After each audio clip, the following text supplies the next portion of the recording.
Hi. My name's J.C. McCauley. I'm Naisha McCauley, and you're watching AccessTV.org.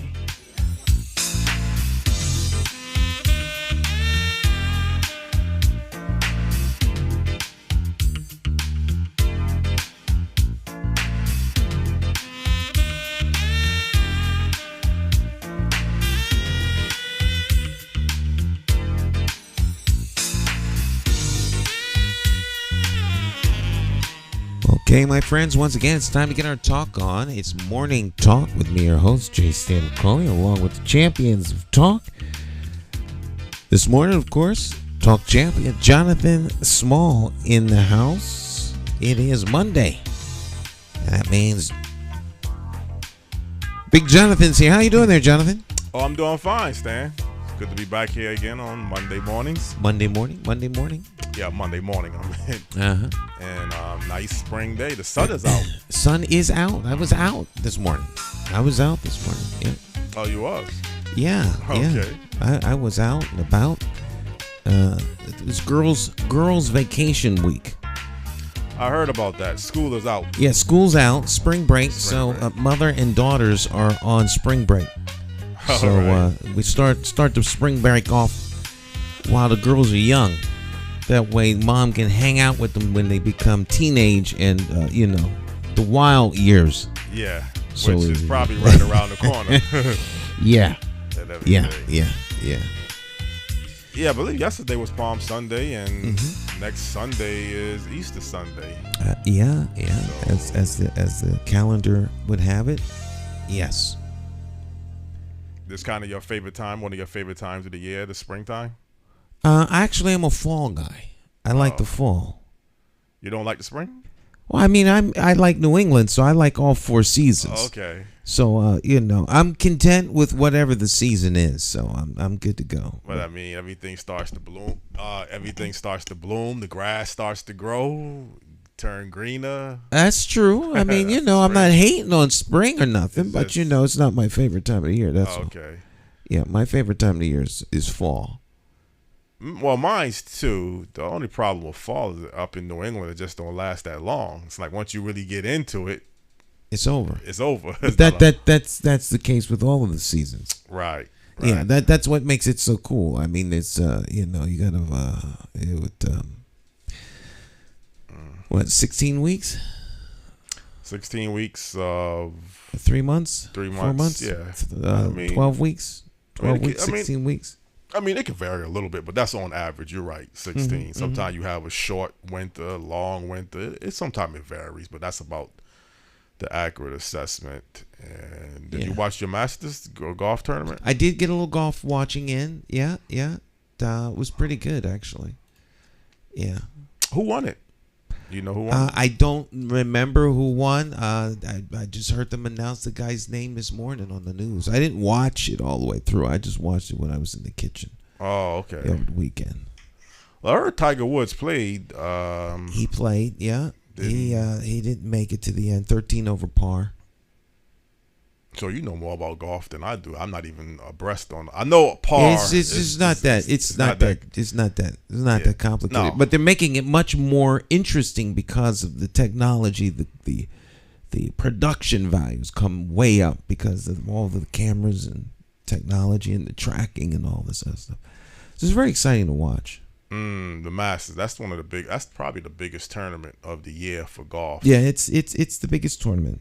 Mm-hmm. Yeah, the Masters is quite a legacy in terms of production. Mm-hmm. The first sporting event in color. Oh, okay. Mm-hmm. I didn't even realize that as well. Yep, CBS. And then you put the green jacket on. Whoever wins the Masters gets the green jacket. Yeah. And that's the impressive part about it when you get that green jacket. Mm-hmm. No, that's not really. I mean, like I told you last week, golf is not really my cup of tea. I mean, Yeah, it will be. It will be. Golf is growing. It's growing exponentially. Everyone's going to be doing golf soon. Well, I told you again, I'm probably going to like it once I start playing. If I ever make my mind up and just get out there and start, I'm not going to try to be a Tiger Woods. Just get out there and enjoy the camaraderie of it. And the challenge is it's a challenging. It's not like I go golfing or anything, but it's challenging because, of course, you're playing against yourself, really. I mean, there's other people, but it doesn't matter what they do. Mm-hmm. It's you. So let's say par is 4. Mm-hmm. So if you have 4 strokes to sink the ball. The first stroke, I believe, is the eagle, like a hole in one. If you hit the ball off of the tee and it goes in the hole, that's supposed to be like a hole in one. That's a hole in one. I don't know that that's an eagle. I think eagle is relative to score, so it's a certain number under the par. Right. Or so. So if par is 4, and you have par on one, that means you took all 4 strokes. 1 under par would be you made it in 3 strokes. Mm-hmm. 2 under par would be 2 strokes. So each hole adds to the number. So if you have like 10 holes and all of them were 40, all of them were 4 shots each hole, par would be 40. Mm-hmm. And if you were like 10 under par, that means you've gotten those 10 holes in 30 shots. The person with the lowest score wins. I heard about that part too. Tiger was 13 shots over par for the entire course. Mm-hmm. Yeah. If I understand my golf correctly. Well, the remarkable thing about Tiger Woods is that he actually was able to physically play after that horrific accident last year. Well, no, It wasn't last year. What was it, last year or the year before? I think it was a year ago. A year ago, okay. Yeah, about a year ago. Yes, I think it was a year ago. It couldn't have been more than 2 years, but right. Even with 2 years would be kind of remarkable. But a year ago is absolutely remarkable because there was talk of him never being able to play again and losing his leg, the damage done. But being Tiger Woods with Tiger Woods money and the best technology and the best doctors and surgeons on the planet and rehab, he's back up and running. But according to Tiger, he just didn't have the stamina. Mm-hmm. You got to walk the course and you got to play in the strength, and so. But the comeback is phenomenal. Yes, and that was the big story. Overshadowed the winner. Right, because I can't even recall who the winner is. But just, watch the other tournaments. You're going to have the U.S. Open, the PGA tournament, and the British Open. So let's see if Tiger plays. He will be. He's apparently made a commitment to come to the U.S. Open, which is supposed to be in the Boston area. Okay, I thought that used to be in California. I'm not sure. I think that's what I heard. I don't know where it's played. It's not like I'm an expert at golf. Right. Well, you know more about it than I do, but I just, like I said, I know the history of golf, and Tiger Woods in this era has been one of the best. Goat. Right. Yeah. But the Golden Bear, Jack Nicklaus. I still think is well, you had Arnold Palmer first. Jack Nicklaus, then Tom Watson, and now Tiger Woods. Tiger Woods still has a lot of golf left in him. He do. He's considerably younger than they are. Well, I don't know if you remember this, but Jack Nicklaus won the Masters at 46. I think that was the oldest ever to win the Masters. He won his 6th Masters at 46. And I think he has the record for the most Masters. I'm not sure. But I think Tiger this is an ongoing argument among golf people. Mm-hmm. Tiger, I think, has the most wins overall. Overall, right. So. Total, yes. I don't know if that's true or not, but that's what it goes back and forth. Mm-hmm. But both Arnold and Jack said that Tiger would be better than them when he was 19. Mm-hmm. Is Arnold Palmer still living? I guess he's still living. I don't know. Yeah, because they had some really good golf specials on the lead up that were fascinating. But Arnold Palmer is really one of the original superstars in the golf tournament. And then, like I say, Jack Nicklaus came along, and then Tom Watson was pretty much right up there. Probably, like I said, I wouldn't put it in that order. I would put Jack Nicklaus first, Tiger second, Arnold Palmer third, Tom Watson fourth. But you're more of a sports fan. I don't know anything other than what I hear. So right. It's not like I watch the game or anything. I don't really watch it, but I'm just saying from research and what people would say, and that order may not be. That's just my order, so don't hold people on that order. But that's how I would classify the best. Okay, well, you're pretty well researched, so I'll take your word for it over my opinion. Right. That's for sure. But Tiger clearly has commercialized and popularized the game to a different level beyond those. I think Tiger came at a time when, everyone has their moment in time. And I don't know that you can necessarily compare. The game is not the same now as it was then in terms of, the course is faster, it's longer because people can hit further. And so, it's an evolving game. And they had the technology and the means to get messaging out then like they do now, and it's grown. Right. To a state of, a level where it's popular, the outreach that golf has done around the world that it hadn't done then. So, Well, this changed. I mean, it's still classified probably as an expensive sport. When you buy golf gears and golf clubs, it can really add up. It's not a cheap sport from what people tell me. It's a sport worth playing. It's worth playing, yeah. It's no different than, if you like to fish, you got to get a boat. You start out with a little rubber raft, and you wind up getting a motorized boat. Next thing you know, you're chartering. You're running a charter with 10 or 15 guys because you're so into it. Right. So it's a matter of what you want to get into. It's not as expensive. It's far less expensive than a basketball. Okay. And a pair of sneakers. Right. However, it may not be when it comes to the training and the gym membership and the dedication and the time. So if you want to be good at something, then you pay the price.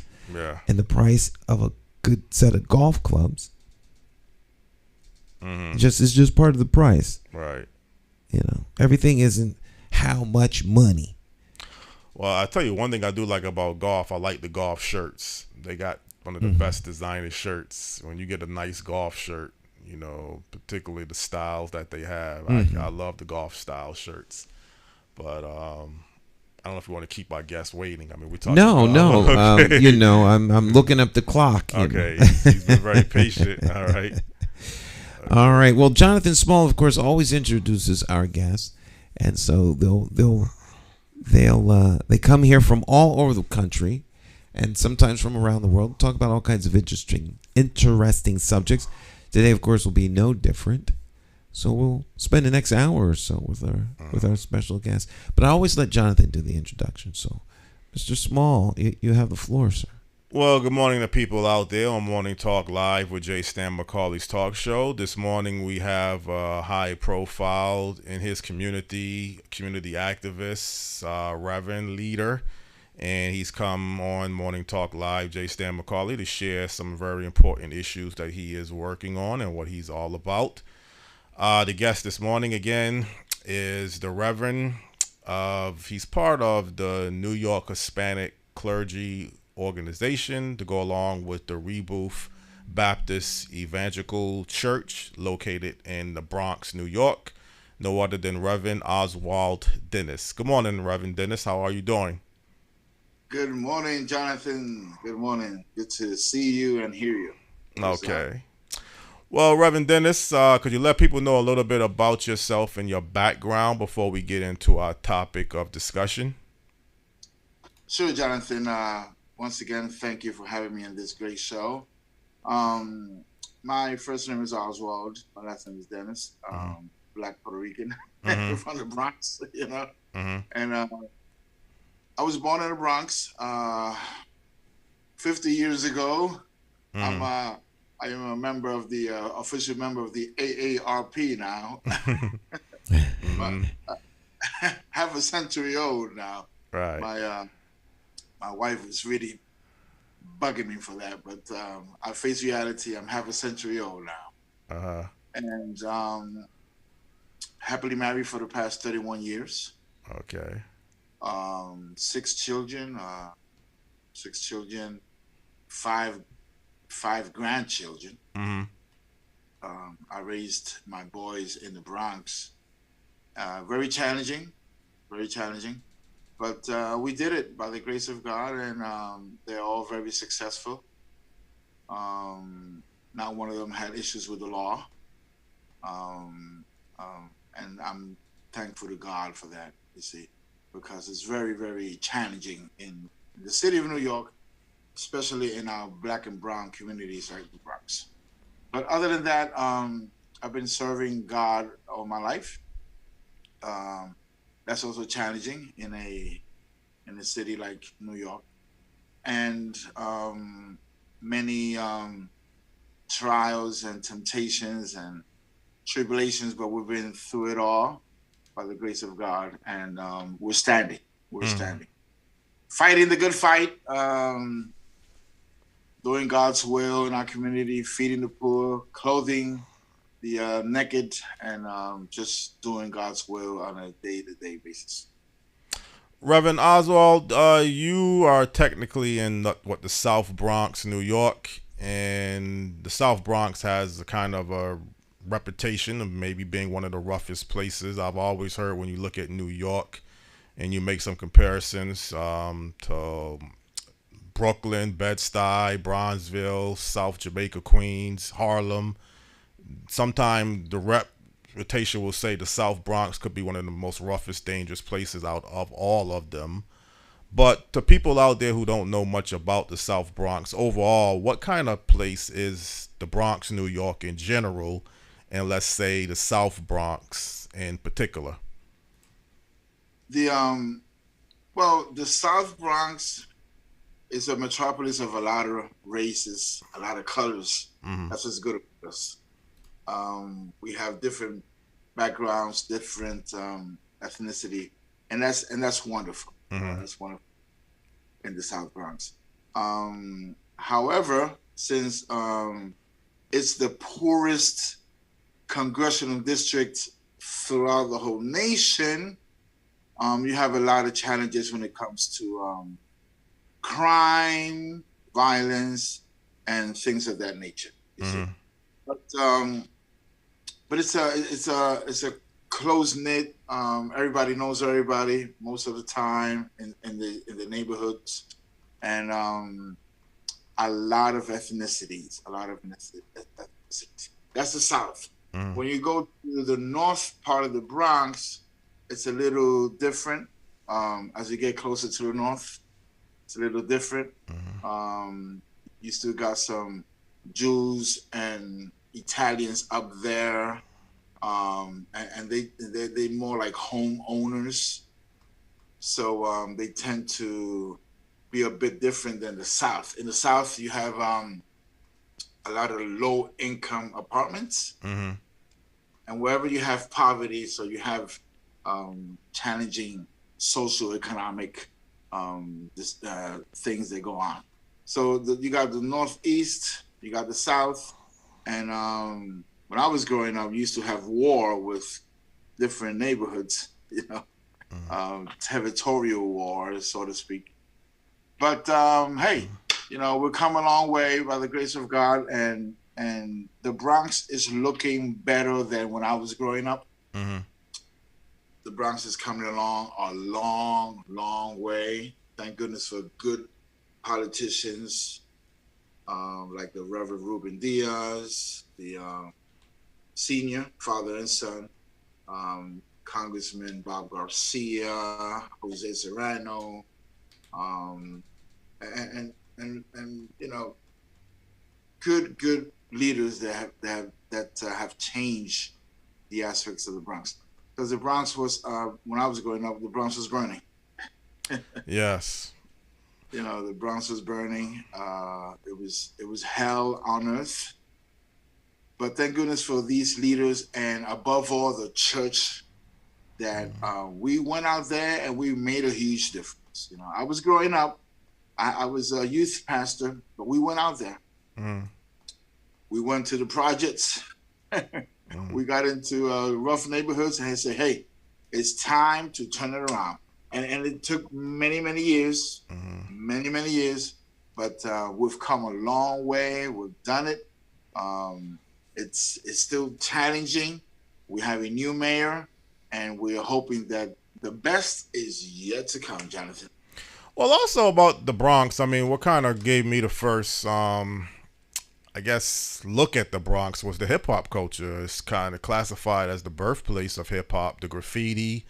But the hip hop culture just really was just labeled as, one of the best in the country. You got so many entertainers that's from the Bronx, New York. Jennifer Lopez grew up in the Bronx, and that's just one of many. So I don't know if you followed the hip hop in the beginning stages, but how can you not follow the hip hop when that's right in your backyard? So I just want to get your idea on the hip hop culture of the South Bronx. We communicated using hip hop, break dancing, music, R&B.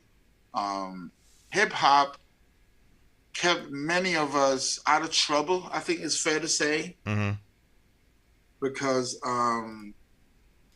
when you had nothing else to do out there, you sat down and you wrote a couple of words. My brother was better than me. So and we used to make some music, and we used to have like battles in the street. So this is what I say, this is what you say. So it was a good entertainment for Black and brown kids when we were growing up, and it kept us sane. There was some sort of a sanity. Thank goodness to music, hip hop. Music gave us like a sense of wellness, a sense of worth, a sense of security, a sense of value, and that's what hip hop did to us Black and Puerto Rican kids when we were growing up.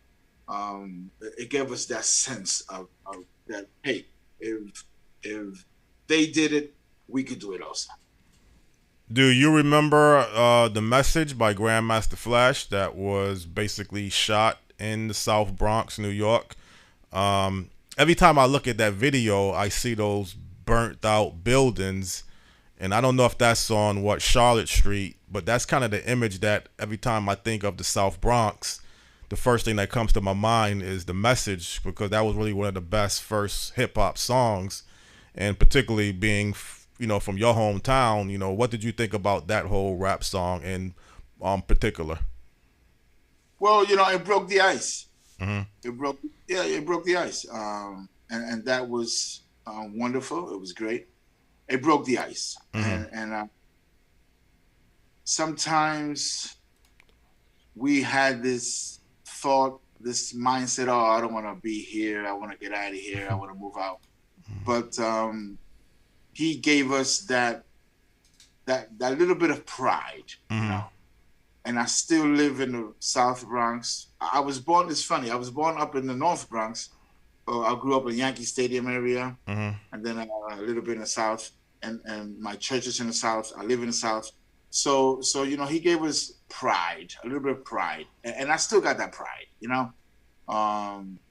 James Brown also gave us that pride, I'm Black, I'm proud, So music elevated us to be proud of our community, of our neighborhood, of our blocks. Well, Yankee Stadium, that's not in the South Bronx? Yankee Stadium, it's like border South Bronx. Walking, I'm like 5 minutes away, so you can select like roughly the border, roughly. Yeah, and I have a lot of war stories about Yankee Stadium, and I'm just lucky to be alive. To be alive. But when we were growing up, although I was raised in church, when we were growing up, I thank God, through it all, when I look back and wonder, I say, oh, goodness gracious, I'm lucky to be alive, because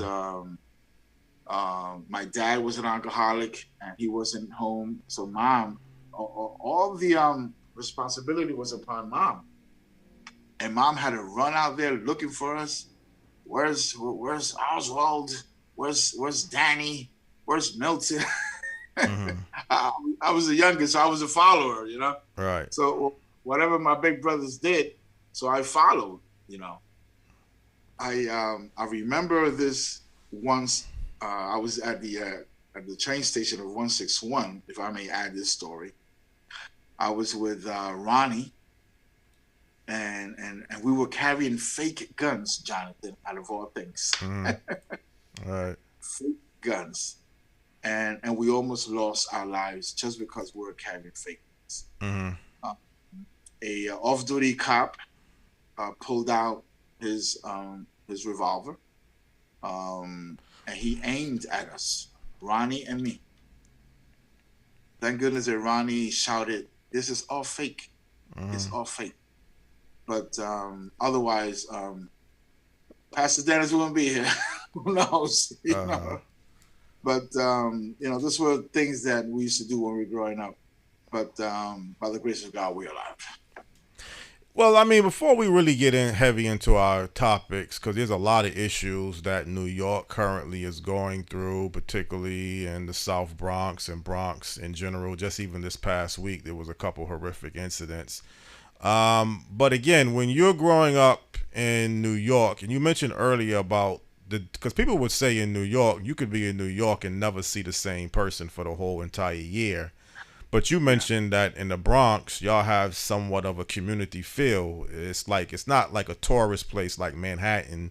But it's a big city. You have over 1 million people in the Bronx. But is it like a place that you see people every single day and you kind of interact with people growing up in the Bronx? Yeah. Where I live and where my church is, who's who. And that's good because who's coming up the block, who's not coming up the block, who's going down the block, and like that you keep an eye on, and sometimes if you see someone who's not from the hood, you engage. What I do is I like to engage. Say, hey brother, how are you? Good morning. What's up? What's going on? And we establish a conversation, and that's how we get to know each other. I live in a radius of from 149th Street, 3rd Ave to 161st and Melrose, and we know a lot of people because we do a lot of community activities and a lot of community outreach. So we know who's who for the hood. I think that rhymes. We know who's hood from the hood. I'm gonna write that down, and that's good. That's good. And if we see someone that is not familiar, we engage. You say, "Hey, how are you?" And sometimes it ends up good. Sometimes it doesn't. But we keep up the outreach, and that's basically how we keep a close-knit neighborhood family. Reverend Oswald, right now, is the Bronx a safe place? Because there's been some tragedies that has happened, I mean, for the history of the Bronx, but even up until recently, you had a horrific fire earlier in the year that I think took 18 people, something in that area, if I'm not correct. And you had 2 homicides this past week of, I guess, a woman coming home from work and being hit with a stray bullet and killed. And then a couple days ago, you had a student coming from high school being hit with a stray bullet and being killed. So first of all, is the Bronx a safe place, or you really got to be careful what y'all dealing with right now on public safety? Well, the Bronx is challenging right now. We're going through some challenges that are really, really affecting us, unfortunately. It's bringing back memories when I was growing up. And I've seen some things nowadays that I never saw when I was growing up. And that's very disheartening. It's very challenging. And that's sad. It's sad because we need to go forward and not backwards. So you mentioned Miss Perdomo. Miss Perdomo, she came out of work. She was on her way to the grocery, the bodega, to get a sandwich. And she was struck by a stray bullet. There was a group of young brothers that were arguing among themselves. She saw the argument. She evaded them. But she got back into the same block. And that's where the gunfire erupted, and one bullet unfortunately got her. And she collapsed right in front of the deli store. She was 61 years old, and we all have adopted her as our mother and our grandmother. She left 2 children, and she left 5 grandchildren, and we had a candlelight vigil there. Immediately the following day, and we prayed for the safety of the community. We prayed for her family members. We prayed for everyone else in the neighborhood, because that's all we could do, and rely on NYPD to do the job. That was Miss Soriano Perdomo, and now we have Ms. Jumbo, last name Jumbo. She came out of school. She's walking to the grocery store. As she walks out of the grocery store, another gunfire took place, and one bullet struck her in the chest, and she collapsed. She was pronounced dead in the hospital. So, when I was growing up, we didn't have a lot of incidents like that. It was bad, but I see that it's like worst. I see that it's worst. It's like really, really ugly. And it's not just the Bronx, but it's throughout the whole city, unfortunately. And some may argue that it's due to some certain laws that are not favorable in our minority communities. But the point is that we need to let our young people know that you don't need to carry a gun for safety. You see, we need to let them know that if you're gonna fight, fight with your fists, like I used to do when I was growing up. No need to pull out a gun and start shooting other people, because a bullet will get an innocent bystander, and unfortunately, that's what we're living right now. We have hope, not only in God but in our new mayor, Eric Adams, that we will turn this around eventually. It's going to take a while. It's going to take a while because the new mayor that we have, he has a good approach on violence as opposed to the mayor that we had before. I don't want to get too much into politics, but the new mayor that we have now, he has a hands-on approach on violence, and it's going to take a while. His 100 days was yesterday, and it's been really, really rough, but he's out there. He's out there. He's everywhere. He shows up, and that's good. And not too long ago, last Thursday, as a matter of fact, pastors, bishops, we were all at City Hall. We were praying. We were at City Hall. We went inside. He received us. with wide arms, open arms, and we had a moment of prayer. We laid hands on our mayor. We prayed. We had a great moment of silence for other victims, and it was wonderful. That's the mayor that we have, and he's a great mayor. We love him and we pray for him, but it's gonna take a while to really turn things around, and really go back to normalcy, because some may argue that there are some laws out there that instead of favoring so-called the good guys, they're favoring the bad guys. Yeah, but Reverend Oswald Davis, I mean, let's kind of be a little bit more frank and honest. New York City in the early 90s had about 2,000 homicides, or close to two. I guess you're combining all of the boroughs, so I'm not saying just one particular borough.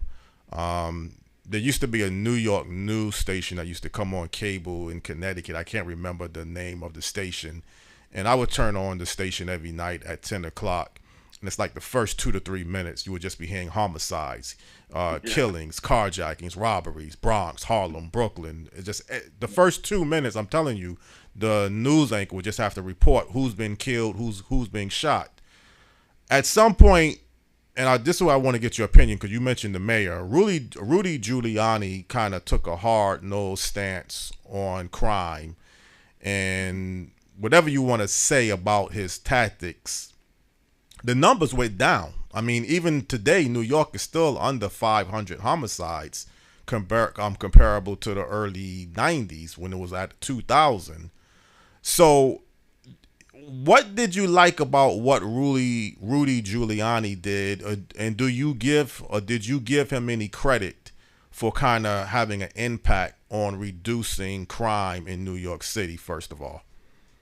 I give Rudy Giuliani credit, but it all started with David Dinkins. Mm-hmm. It all started with our very first African American mayor in New York City, David Dinkins. The people need to understand that David Dinkins implemented Save Streets, Save City. Mm. So David Dinkins implemented that policy. One street at a time. Eventually we'll get the whole city safe. That was David Dinkins. And it was very challenging, as you said. It was really rough. It was tough. But David Dinkins began the policy Save Streets, Save City. Mm-hmm. Rudy Giuliani inherited that, and he expanded on David Dinkins' Save Street, Save City. Rudy Giuliani was a little more hands-on, more tough, more hard on crime. I understand, that's fine. And under Rudy Giuliani, it was much better. But it all started with David Dinkins, a man that I admire and respect so much. God rest his soul. I have a story I'd like to share with you about about David Dinkins. I was walking on 48th between Lex and 3rd, and I see a Cadillac. Dinkins was already out of office. I see a Cadillac that parks in front of the Lexington Hotel. And I peer in, and I said, "Oh, it's David Dinkins."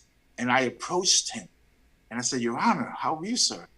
And he, oh my goodness, he gave me the warmest hug ever, and that was the coolest thing ever. And we walked, and we spoke like we were friends forever.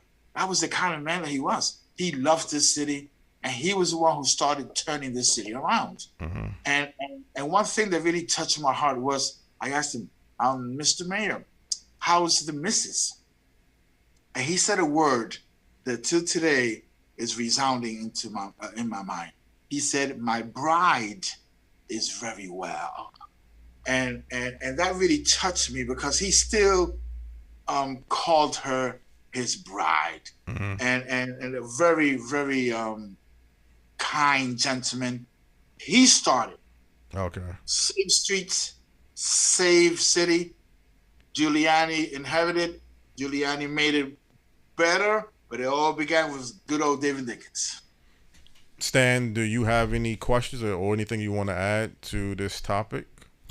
Well, no, I'm listening as always. But but one thing he said earlier that I thought was I wanted to get his opinion on was on leadership, in terms of what makes a good leader, in times of crisis and when there are such challenges, and dealing with the issues that are hitting the Bronx. And then, of course, other poor communities across the nation.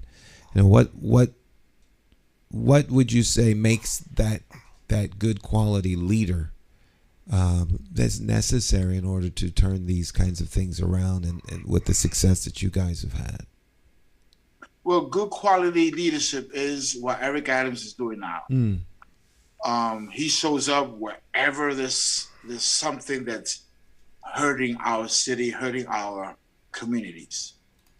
There's a shooting, Eric Adams is there. And if he's not there, well, he has COVID now, so we're praying for him. When he's not there, our very first African-American female police commissioner, she's there. She was here in the Bronx several times. As a matter of fact, the opening day of the Yankee game, when she heard about the young lady that was shot, immediately she came to the Bronx. Immediately she came to the scene, and she was right there, the commissioner. And she spoke with us. A clergy, we showed up. We started praying. We started doing the intervention. So that's leadership. Eric Adams, he's doing a great job, great leadership. It all started with David Dinkins. Rudy Giuliani had great leadership. Eric Adams, great leadership. I cannot say the same thing about Bill de Blasio. I'm not going to talk about it. Right. I'm going to leave that there. But these leaders that I mentioned, excellent. If I may say this with all due respect, in 8 years, Bill de Blasio destroyed the city. That's all I'm going to say. But thank goodness for the leadership of Eric Adams. It's going to take a while because Eric Adams inherited a mess, and Eric Adams will make a difference. Well, isn't Mayor Eric Adams a former police officer or a police superintendent? Yes, sir. Eric Adams, he had a tough job when I was growing up and when he was a cop, because he was in the subways, and then he that's where he earned his stripes, in the subways. And the subways is really rough. If it was rough back then, it's challenging nowadays. I'm using that word because I don't want. It's rough now, but it was really, really bad back then. And that's where Eric Adams made his stripes. He earned his stripes. He became a captain, and then he became a commanding officer. So he knows this city. He knows how to deal with this city. And we endorsed him. We did politics in his favor. We did rallies. We did marches. We went out there and we won, because the other candidates, gentlemen, they were too far to the left, with all due respect. That's all I'm going to say. And I assure you, if one of those other candidates, those far left candidates, if they would have won, this city would have gone down the tulips. Being nice. I'm saying I'm being nice. But thank goodness, that Eric Adams won. He's a New Yorker. He's from Brooklyn. He knows how the city works. To be honest with you, Curtis Lewa, he was a good candidate, but we all knew that he wasn't going to win. I love Curtis Lewa. He's wonderful. But we needed somebody who looks like us. We needed somebody that talks like us. We needed somebody that will be in our neighborhood, and that's Eric Adams. And he's doing a great job. True leadership so far, so good. Well, do the results kind of speak? I mean, you mentioned Mayor Eric Adams is always active. He's always, at a scene when you have a particular incident. He's like a proactive type of mayor, and he knows the city. But you're being, I don't know if you say you're being politically correct when you're saying challenges. But when you look at the numbers, though, over the past 2 years of homicides and crimes, it looks like it's going in the wrong direction in New York City. It's not just New York City, though, don't get me wrong, it's throughout the country. But if you're going by statistical data, the numbers in New York City with crime and homicides is going up, not down. What approach do you think Mayor Eric Adams and community organizations like yourself are going to be able to do to kind of implement to getting the numbers to go back down? Well, Eric Adams inherited this mess from Bill de Blasio, period. That's all. It's a mess that Eric Adams inherited from Bill de Blasio. And it's going to take Eric Adams not 100 days. In 100 days, he cannot make a difference. He's being unfairly attacked because, first 100 days, Eric Adams, and now you got COVID. Look at the numbers. Give Eric Adams some time. Give him time. Give us time. We have faith, and we know that we're going to turn this around. We're going to make it safe again. But we inherited this from Bill de Blasio. And it's going to take a while. This is what I tell everybody. It's not going to be a hocus pocus magic potion, a one night thing, an overnight thing. No, it's going to be a while because we need the state legislators, Jonathan, to work with the mayor. That's a huge gap right there, Jonathan. Our state legislators, they don't have the same vision that Eric Adams has. And so right now there's a war between politicians as to deal with violence. And the president of the Senate and the president of the lower chamber of the assembly, they are at odds with Eric Adams. But I have a message for them. The elections are around the corner. Get with the program, get on board, because we have Eric Adams back and they will not get reelected. We need to make our streets safe again for our children. Well, we inherited a mess, and it's going to take a while. Go ahead. Yeah, well, Reverend Oswald, let's just go backwards a little bit recently. This fire that took place in this apartment building, it seemed like there was some drastic mistakes, just how that building structure was designed. But you keep mentioning about Mayor Eric Adams, and keep in mind, he's the mayor for the entire New York City, not just one borough. And exactly. The Bronx, you do have a borough president. I don't know exactly what your borough president role is, but let's just say she has some type of political leverage and some type of political power that she can do certain things. But what was the mistakes made at that building fire? Because I don't know if everybody throughout the country is really that abreast how that ended up. And is there more buildings like that that could have the same type of problems again? So could you kind of let people know a little bit about that building fire, kind of what was the mistakes, how that structural was designed, if you know that much about it? Yeah, Jonathan, when we got the news of that situation that occurred, we ran to the location. It was very, very cold. We were there all night,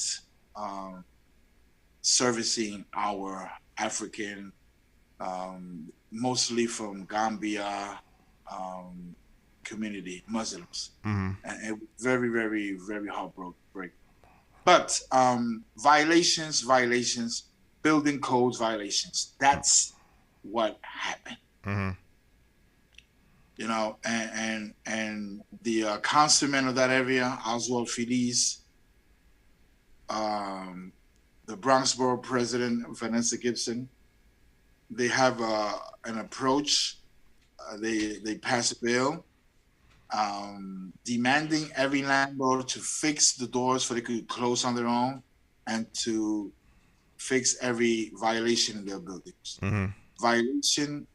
Building violation, the fire hazards in many of the old buildings, they're still going on. They're still there, so they have to fix them. The law was passed by the city council. Vanessa Gibson is our Bronx Borough President. She's the first African-American female to be elected as Bronx Borough President. She's hands-on. She's everywhere. She's been in my candlelight prayer vigils. We have prayed together. We read the Bible together. And she's a wonderful person, and she's doing a great job as a Bronx Borough President. Hands-on. Soon we're gonna go back to the site. We're gonna give out toiletries, give out give-outs. We're gonna give out a lot of goodies for that community, that building. But what the tragic was due to fire safety violations, and we need our landlords to get with the program. Many of them they don't care about the tenants. All they want is the money.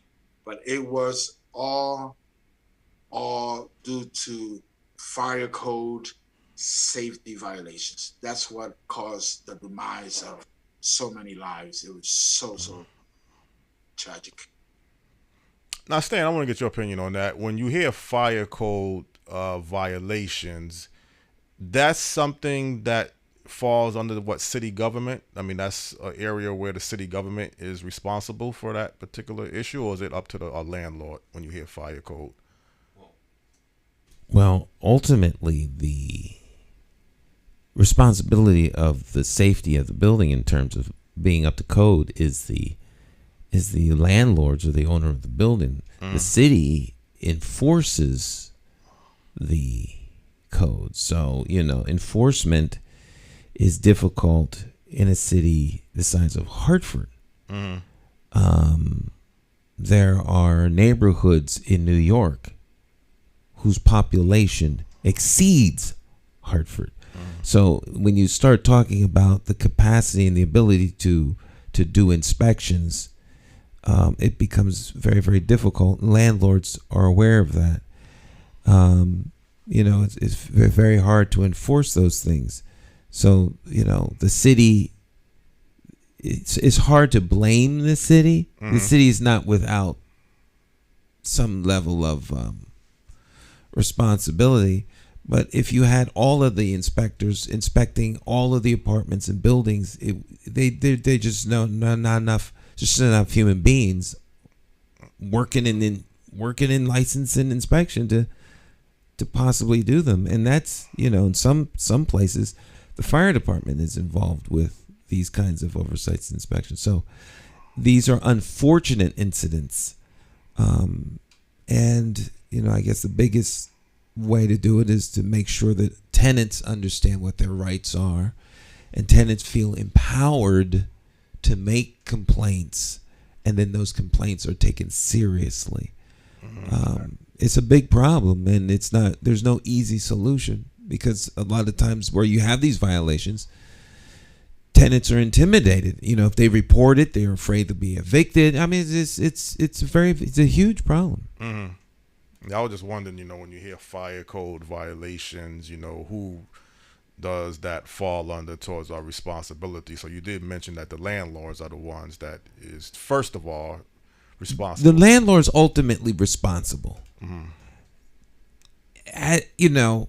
There's a violation after the fire. It's almost like who was responsible for the accident. It's easy to lay blame and responsibility after the event. Right. The problem is how do you make sure that these violations are taken care of before there's an event?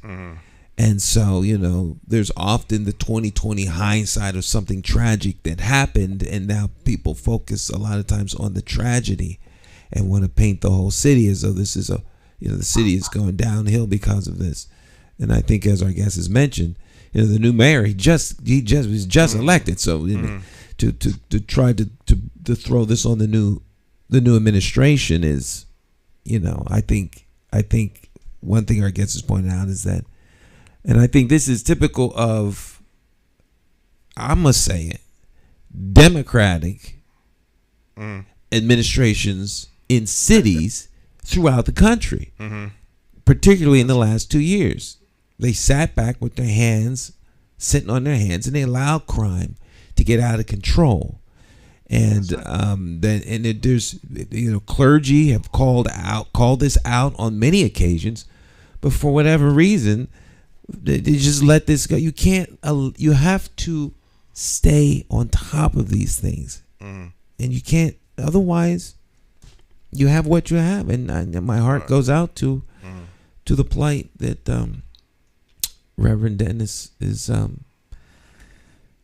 undertaking, because this is a heavy task. But this is an example of community leaders, and specifically the faith community, working together with elected officials. And then I know some people have problems with quote unquote separation of church and state, but the church is made up of citizens, and the citizens are the government, and the elected officials are there to represent our wants, needs, and desires. It's not the other way around. And it sounds like this constituency is holding accountable their elected officials. And as you say, while he's elected to be the mayor of the whole city, that's true. But he needs to be our mayor right now. And we have an issue, and we want him down here taking care of it. Right. That's right.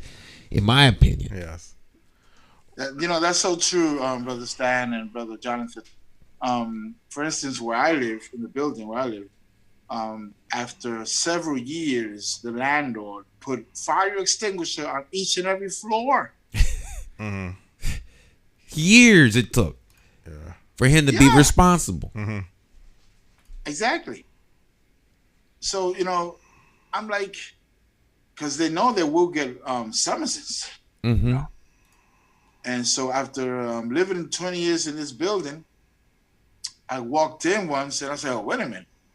A fire extinguisher in the lobby? Oh, gee, it was about time. So the building management got the memo, I guess, But why wait for a tragedy to follow rules and regulations? Yeah. And it was so tragic. And now we have fire extinguishers on every floor. We have notices everywhere.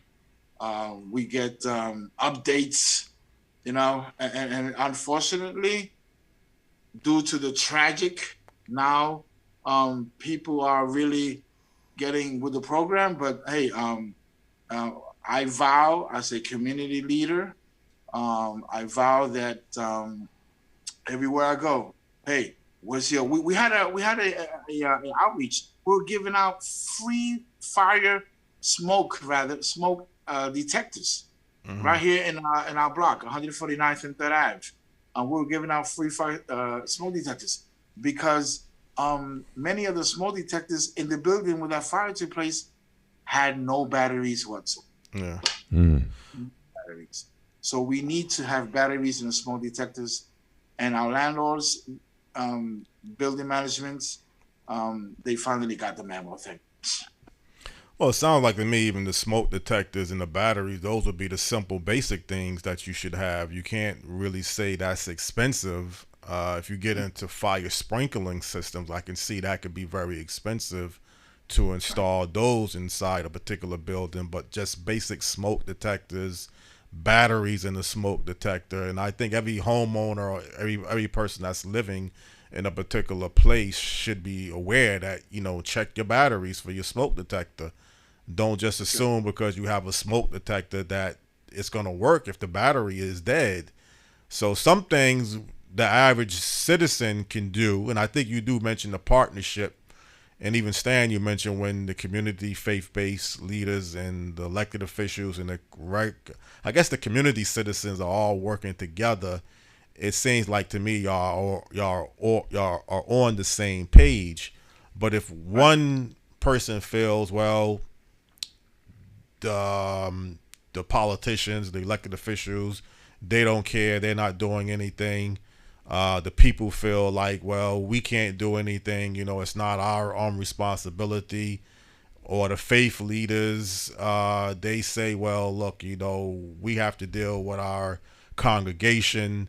You got some missing components, but it seems like to me, I don't know if this is the case where you live at, but do you feel like everybody's kind of closer together on the same page, or do you still see some divisions that you would like to see corrected? Yeah, you still got some divisions that need to be corrected because it's a mindset thing. Mm-hmm. People say, "Oh, that's not going to happen here." Mm-hmm. Right. I've spoken with people and they say, "Oh, that's not going to happen here." Mm-hmm.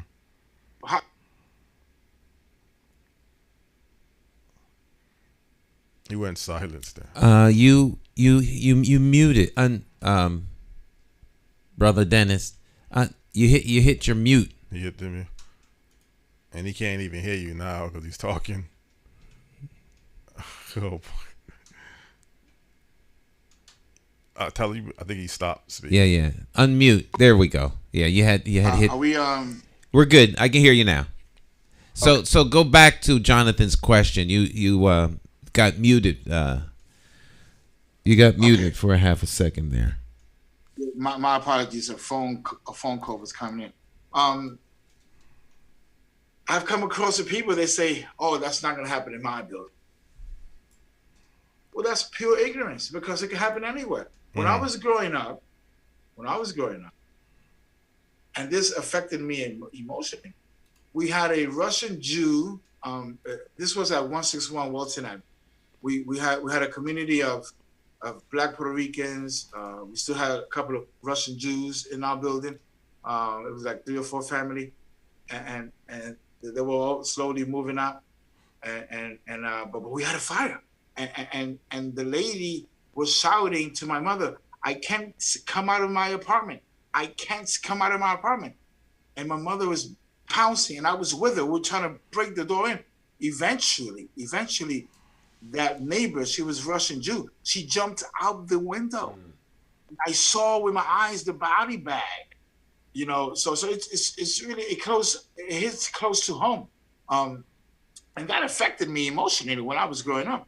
So that's why when it comes to fires and smoke, I'm hands-on with my parishioners, with my brothers, with my sisters, with my neighbors. Hey, smoke detectors, watch the stove, be careful, turn the lights off. It's hands-on. We got to be on it. We got to be in it, because if we don't get involved, if we're not proactive, it will happen again. But like they say on my watch, we are praying and asking God that this tragedy will never ever happen. Yeah, you had mentioned earlier about Vanessa Gibson's the borough president of the Bronx. Is that a elected position or a appointed position? It's a elective position. Mm-hmm. She was elected by 52% of the Bronxites. Mm-hmm. That's a overwhelming victory for Vanessa Gibson, first African American female to hold that position. And we are very optimistic with Vanessa Gibson. She's hands-on. She's everywhere. She is everywhere. And we're very optimistic with Vanessa Gibson. She started not too long ago. She's new, so we got to give her time. And so far, she's doing excellent. Is there a lot of economic development taking place in the Bronx towards housing, businesses, infrastructure? Do you see like a sense that there's a lot of development currently taking place? Yes, and that's good for some people, and it's not too good for others, because they said, "Oh, we're being displaced." But no, actually, we have some good buildings, the structure, beautiful buildings in the South Bronx and throughout the whole Bronx, and we thank Ruben Diaz Jr. We thank elected officials like Rafael Salamanca, city councilman, and they have made a huge difference in the South Bronx and the Bronx throughout when it comes to housing and these new developments. They look like downtown buildings, and it's a structure that not too long ago, my wife and I, we drove by a structure, and she said, "Wow, it looks like we're downtown Manhattan." So that's good. Right. That's good. Now the issue is this: the people when they get the apartments, they got to keep it in mint condition. That's a whole different story, Jonathan. Because you may have a brand new building, and then if you bring in folks that are going to destroy the property, that's a whole different story. So what we tell our people is, hey, you're going to a brand new building. It looks like downtown Manhattan. Keep it clean, keep it cool, keep it collective.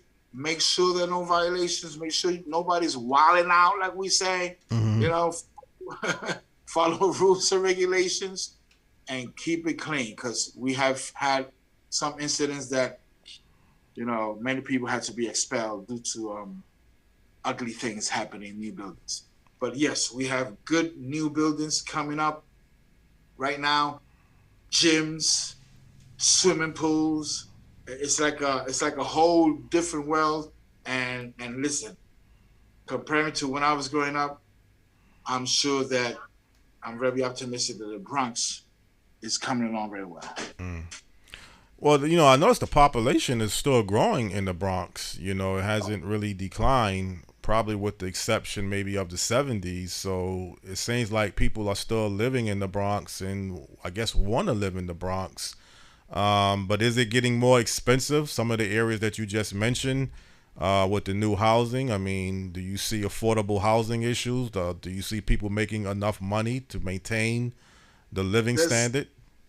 Yeah, there's a portion for affordable housing. There's a portion for working class. So you gotta try to keep everybody happy. At the end, not everybody will be happy. You know, but yes, there's an amount for those who are in shelters. There's an amount for those who are working class, and there's an amount for low income, and then you got them all together in one building, and they'll have to work together to keep that new building in mint condition. That's the whole story. But yes, you know, it's very expensive. New York City is an expensive city. That's right. You know, the Bronx is expensive, Brooklyn is expensive, Queens is expensive, Staten Island is expensive, and it's very, very expensive. But we're still here. The African community is growing immensely. It's amazing. Not the African American, the African, from Gambia, from Somalia, from West Africa, and they bring good culture to our neighborhoods. So it's growing. Mexicans are growing.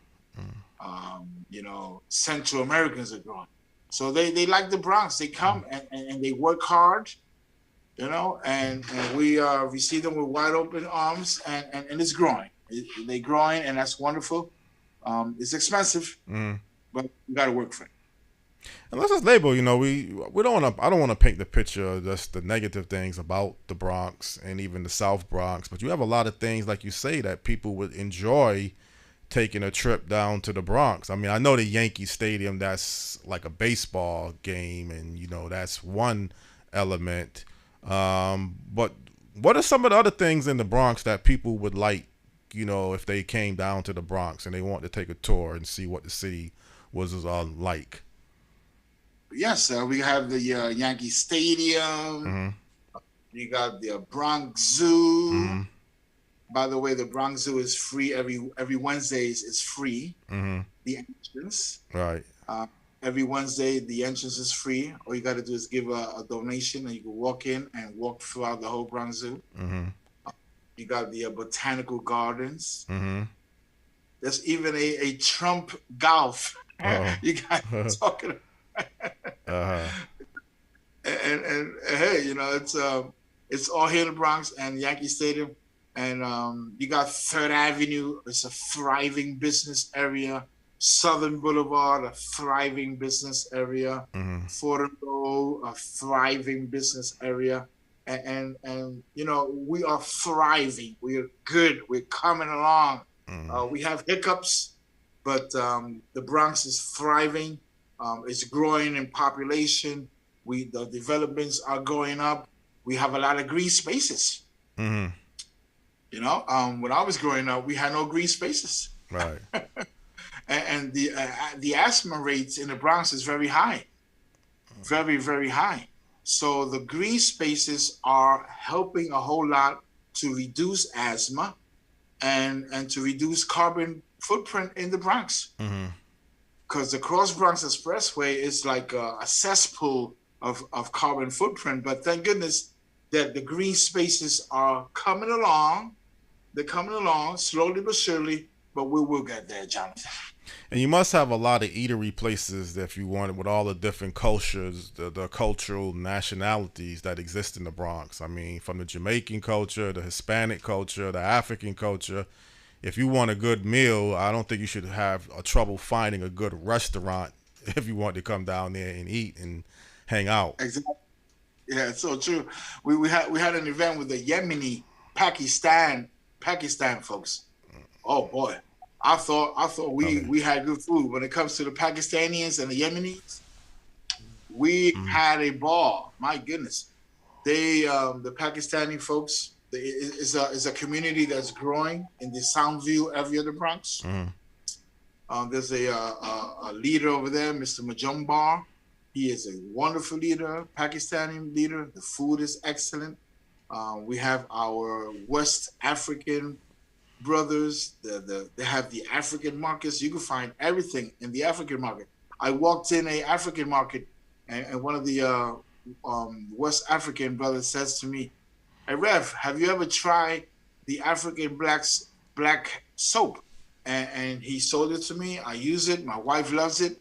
It's wonderful. I never tried it before. It works against acne and all that good stuff. So you can find the best food, the best products in the Bronx, in Brooklyn, in Manhattan, and don't forget the halal food.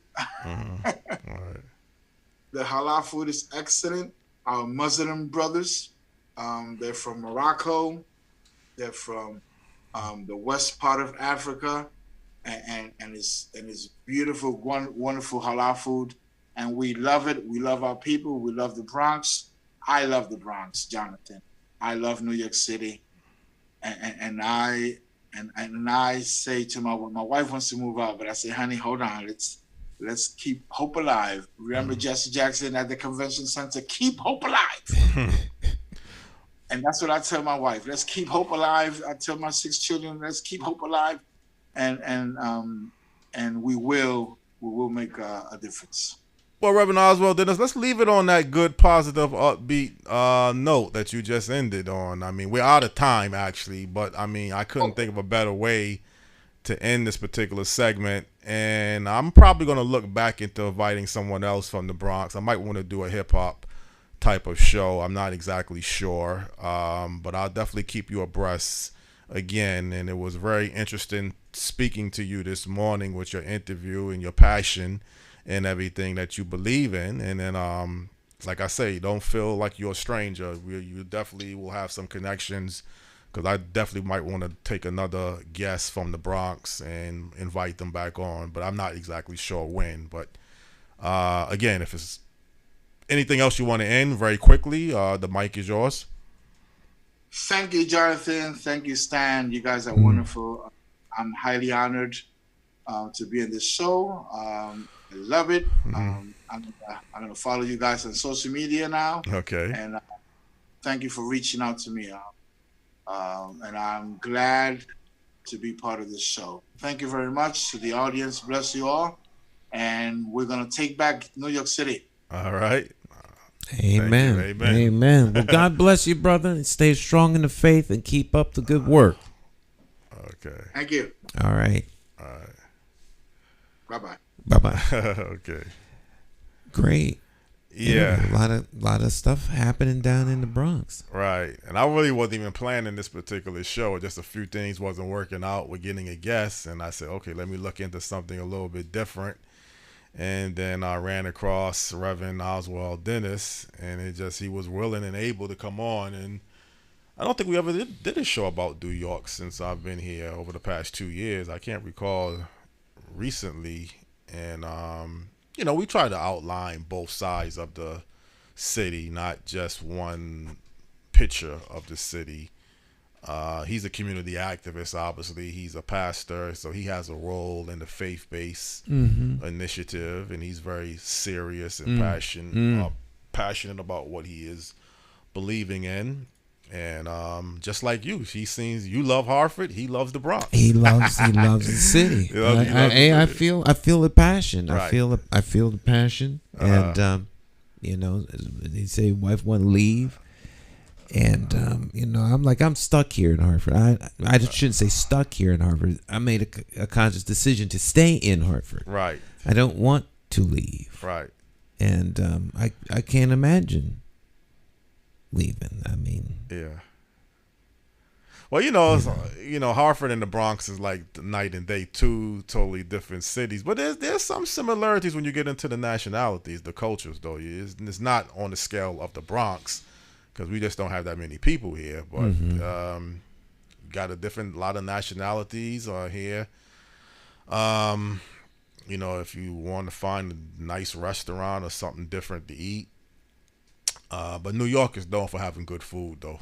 I mean, you take a pizza from Connecticut, with the exception probably of Pepe's Pizza. Now, Pepe's is really a pizza in New Haven.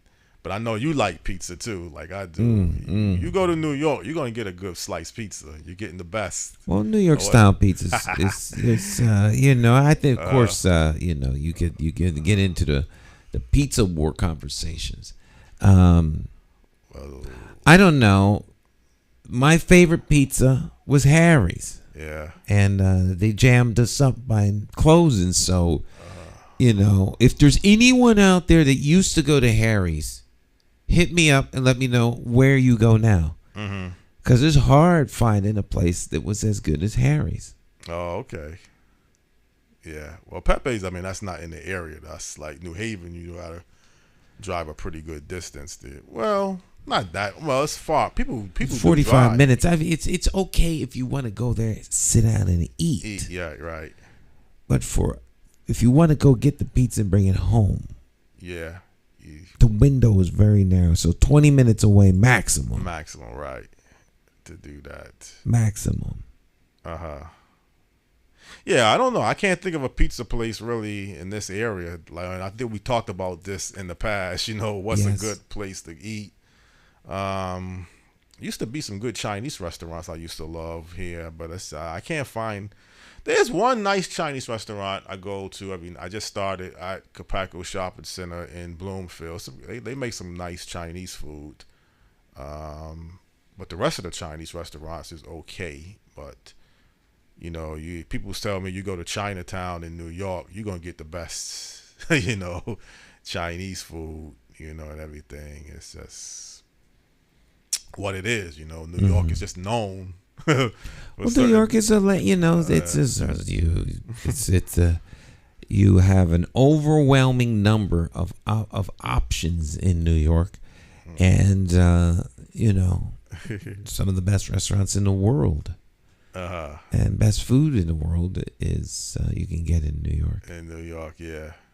Well, hopefully people can still travel. I think they got some regulations with the vaccinations. I don't know. He mentioned something earlier about the mayor, Del Blasio. What's his name? He mentioned Del Blasio. No, not the old mayor. Yeah, he kept referring that the old mayor kind of screwed up New York and dug the city in a hole. There's a lot of people who agree with him. Okay. Was he a Republican or a Democrat? No. De Blasio was a Democrat. A Democrat, okay. Yeah, died in the wall. Well, New York is probably a Democratic town too, for the most part. Although it has, there have been some conservative Republicans. I mean, your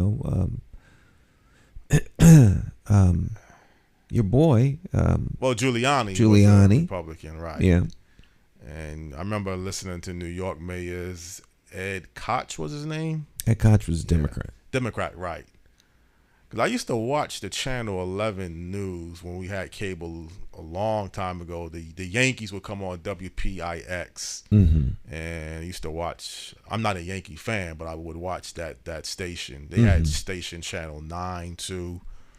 So they had some interesting shows on the New York stations, So again, New York is New York. I mean, right.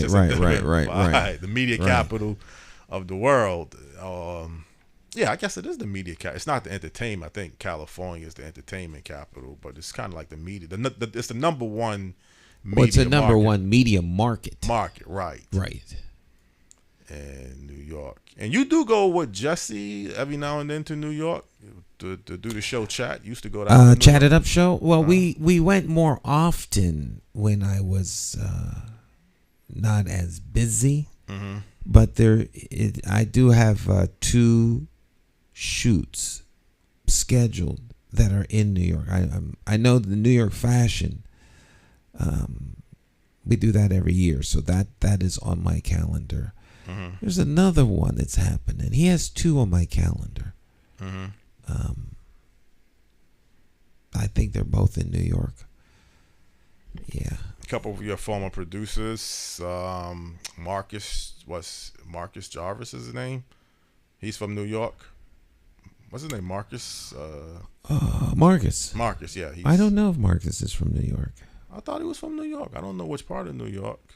He may have been born in New York. I don't know. Yeah, I thought he was born in New York. I don't know if he was born. Sam is from New York. Yes. The Bronx. The Bronx, right? Yeah, Sam Cephas. Cephas. Yeah. But I thought Marcus also was from some part of New York. But he may be from New York. He's been here for a long time. For a long time. Right. Okay. I don't know. I wouldn't consider him a New Yorker. Oh. Just because you were born in New York doesn't make you a New Yorker. You got to spend time. Yeah. Grow up there. Yeah. But that's, so says Stan, not necessarily the truth or a fact. Yeah. Well, New York was really popular growing up for us because the hip hop, we used to follow the New York stations, the WBLS. Mm-hmm. They played the best music. Well, WBLS was the number one station in the country for many years. Mm-hmm. But I mean, when you turned on that radio back in the days and you heard a New York station, I guess the closer you get to New York, like New Haven, you'll be able to pick up the New York stations. New York is New York. Yeah. I mean, you've got the best of everything available to you. Right. Radio. Uh-huh. You're right there in the heart of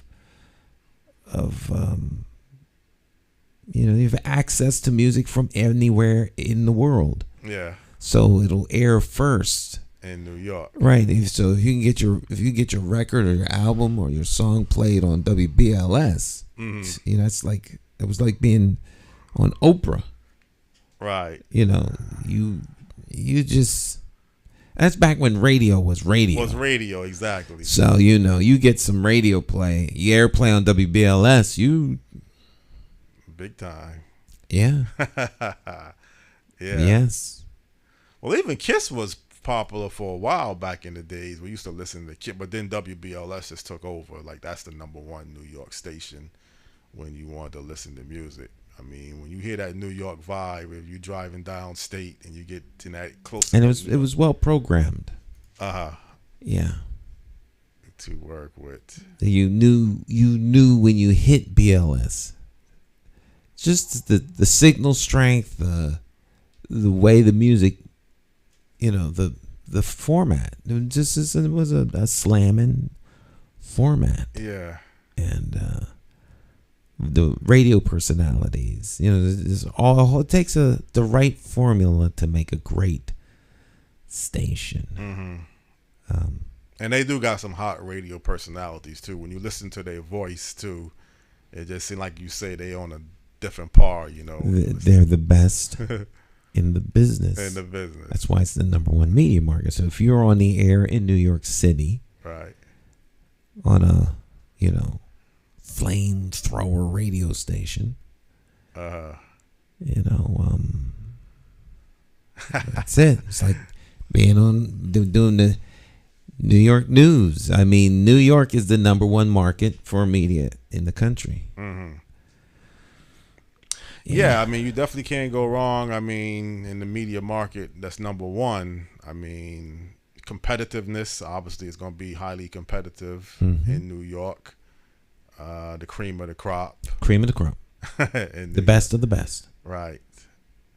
Well, again, Reverend Denis Oswald, I mean, I thought he brought a different flavor. Like I said, he loves his hometown, and he seems like he's committed. And, they got some real serious issues. I mean, he keeps, and other people, I noticed this, they use the word challenges. They don't say problems. There's a difference between a challenge and a problem. Mm-hmm. You may see it as a problem. Right. And that's not, I don't think that the word challenge, challenges is to sidestep problems. Mm-hmm. There's a difference. Well, I would say a challenge is something that you can be able to fix. A problem, sometimes if you say it's a problem, it's like it's been here so long, it's like it's not realistically going to be resolved. I don't want to say challenges can be a politically correct term. I mean, you do want to say that. Okay. That's what you're saying. Right. But I mean, when you say a problem, it's like... Is that like the politician that has no intention of running for the office that they actually are going to run for? Oh, there's no intention of running for that. No. Yeah. Well, a challenge. So let's use your definition. So if a problem is something that can't be fixed, and a challenge is something that can be fixed, a problem is an opportunity to fix a thing. So problems present serious challenges. Mm-hmm. But it can be done. So it's a challenge to get a man and a community to Mars. Mm-hmm. Okay. But Elon Musk is trying to resolve that problem and those challenges. Mm-hmm. So, just because it's difficult doesn't mean it can't be done, and they're challenges. Now, a problem is identifying something that needs to be fixed. Mm-hmm. Then we get a problem. What is the problem? X, Y, Z. All right, so how are we going to fix this problem? That's the challenge. So I think of a challenge as more the means or the plan by which you are going to resolve the problem. So when they have challenges, that means that there are things they are working on fixing. They're not fixed yet, but they continue to press their way. Mm-hmm. Problem is, we got a problem. What's the problem? Right. Water's coming in this ship. Mm-hmm. 30 gallons a second. Mm-hmm. That's a problem. Right. What are we going to do about it? Well, that's the challenge. Mm-hmm. Do we have a solution? Not yet. Mm-hmm. How long before it's critical and it's beyond repair? Well, I think it's better that somebody give their definition instead of me trying to define to them how they see a particular situation. If I look at it, what they are going through in the South Bronx, well, it's more serious than how you're trying to outline it or highlight it. I'm not saying that was really the case with you think the problem is more serious. Right. That doesn't mean that he doesn't think it's serious. Mm. Well, brother, if you are walking home from work and you're being killed by a stray bullet, and I'm not saying, again, people are saying it's a challenge. That's not a challenge. That's not a challenge. Okay. I don't think he... No, I'm not saying he said that. But right. Yeah. Right, if you are killed by a stray bullet, mm-hmm.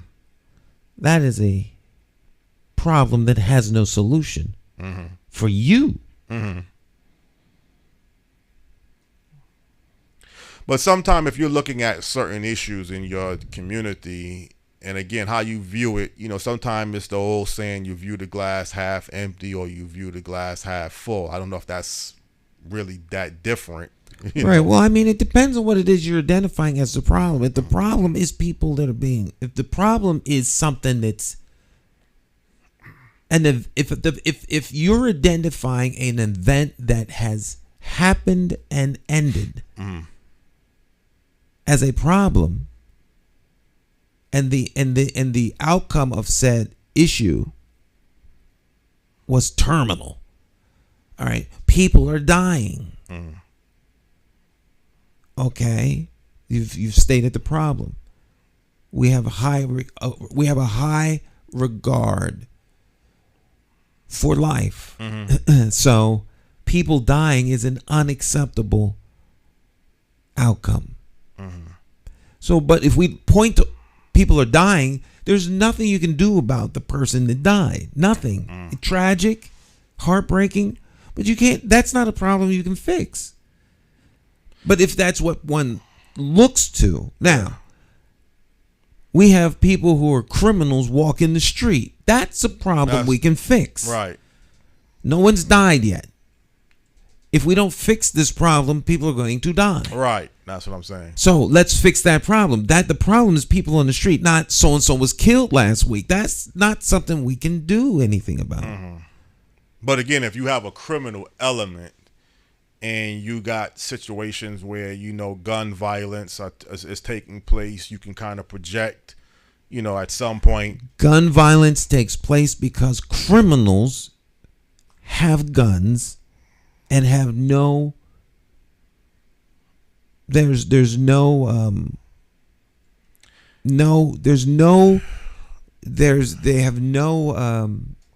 hesitation to use them. Yeah. That the problem is not the gun. The problem is the person holding the gun. As long as you make the gun the problem, you're not addressing the problem. Right.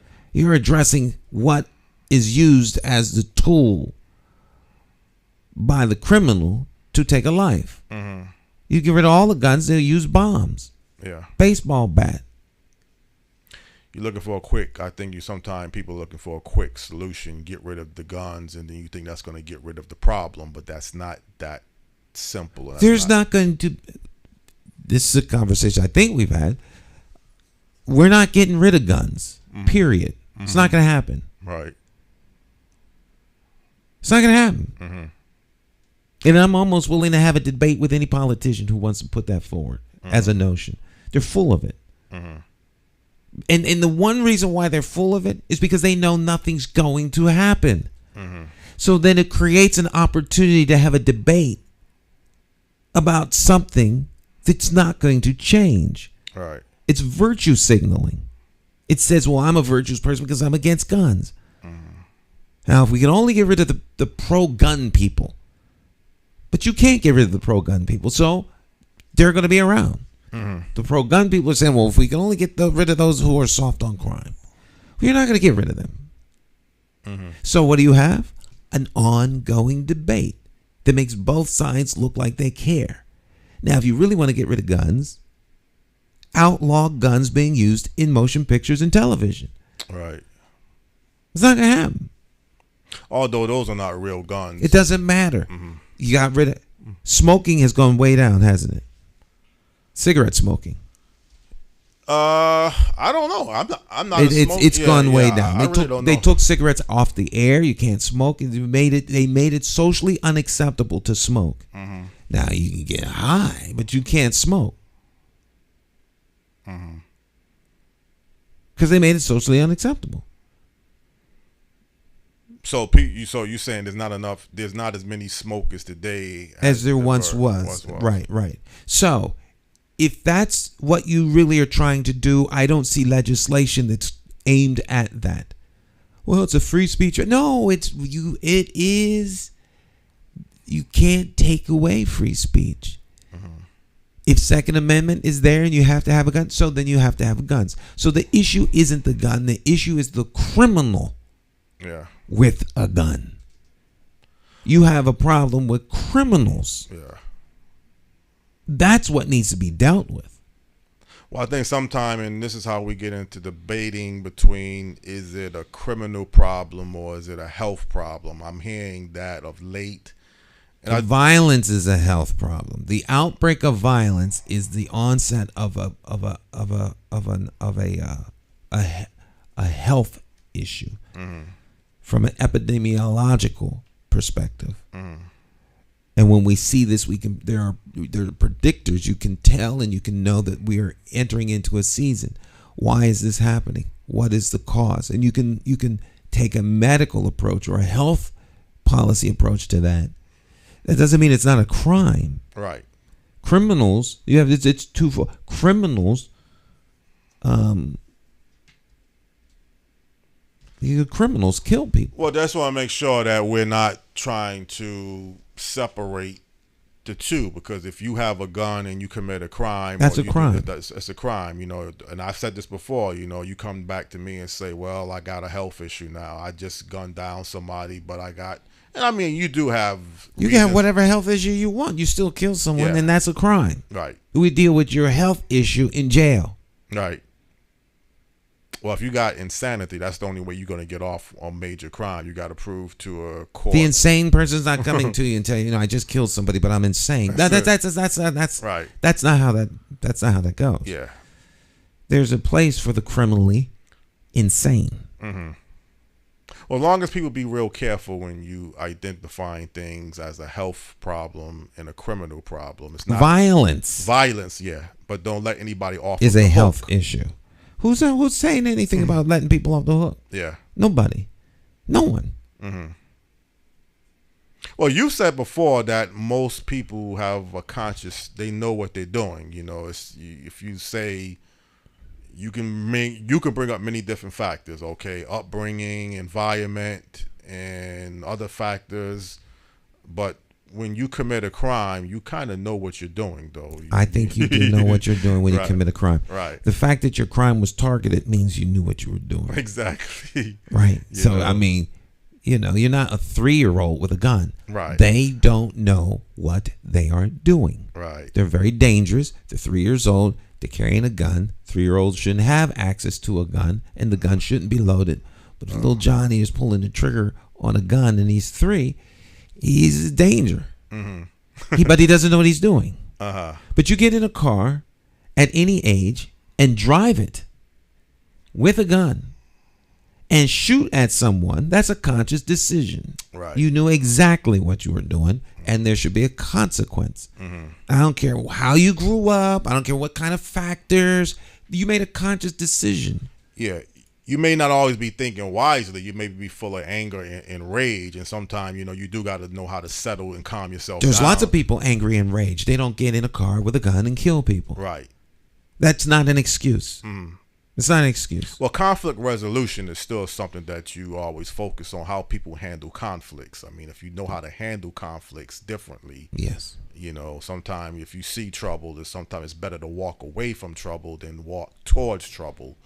If I see 5 or 6 guys with baseball bats down the road, I might not want to walk past them. I might be thinking, okay, that may not be the way I want to go. That's a reasonable mindset, I think. Yeah. What are they doing down the street with those baseball bats? They're not playing baseball. I mean, they got it's 11 o'clock. Right. But I got to get home. I don't have to get home so bad that I go through that crowd and might get beat to death with a baseball bat. Right. I think I can go back downtown. Yeah. And that's how it kind of, I don't know if that's the case in the South Bronx, but that's how it was really that bad. I mean, it was not uncommon. And even some places they would say Bellevue Square here, it was very rough. I mean, you guys would just be waiting to, I guess, looking for trouble. I mean, you got to be really careful. So There are people who look for trouble, look for trouble. Unfortunately, sometimes they find it, and you are what's going to be the source of their, trouble. Right. And those are unfortunate incidents. Right. We can't control the outcome of everything, but there are some things that we absolutely have some control. Well, see, I now see that type of environment. I see it as a problem. I don't see that as a challenge. I can see certain issues. Again, I need to define exactly what I mean when I say challenges and problems. If you got a generation of environments where you got elements like that, I can't look at that as just a challenge. Guys hanging out with guns and looking to rob people and looking to harass people. I don't know if I view that as a challenge. I think that's a problem. I think you need to get rid of the problem. Now, how you go about fixing the problem, we can debate that. But I don't see that as a challenge. A kid, maybe with his pants half down, acting ignorant. Maybe I can look at that as a challenge. There's ways you can kind of get to that person and work with them and realize you got to address them. Well, you can talk to anybody. Yeah. There's a solution. Yeah. To every problem. Right. Problem fixing.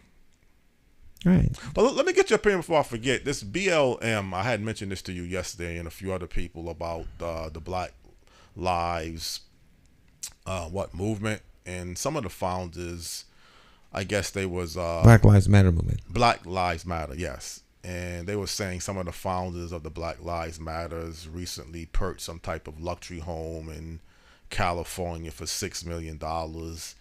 And then there was another report, somebody actually sent it to me regarding the person that was the founder of the Black Lives movement said the home that was purchased really wasn't for a personal living home. It was designed to do things for certain people in the community, like a media center it had in it and some other things that it was designed to do.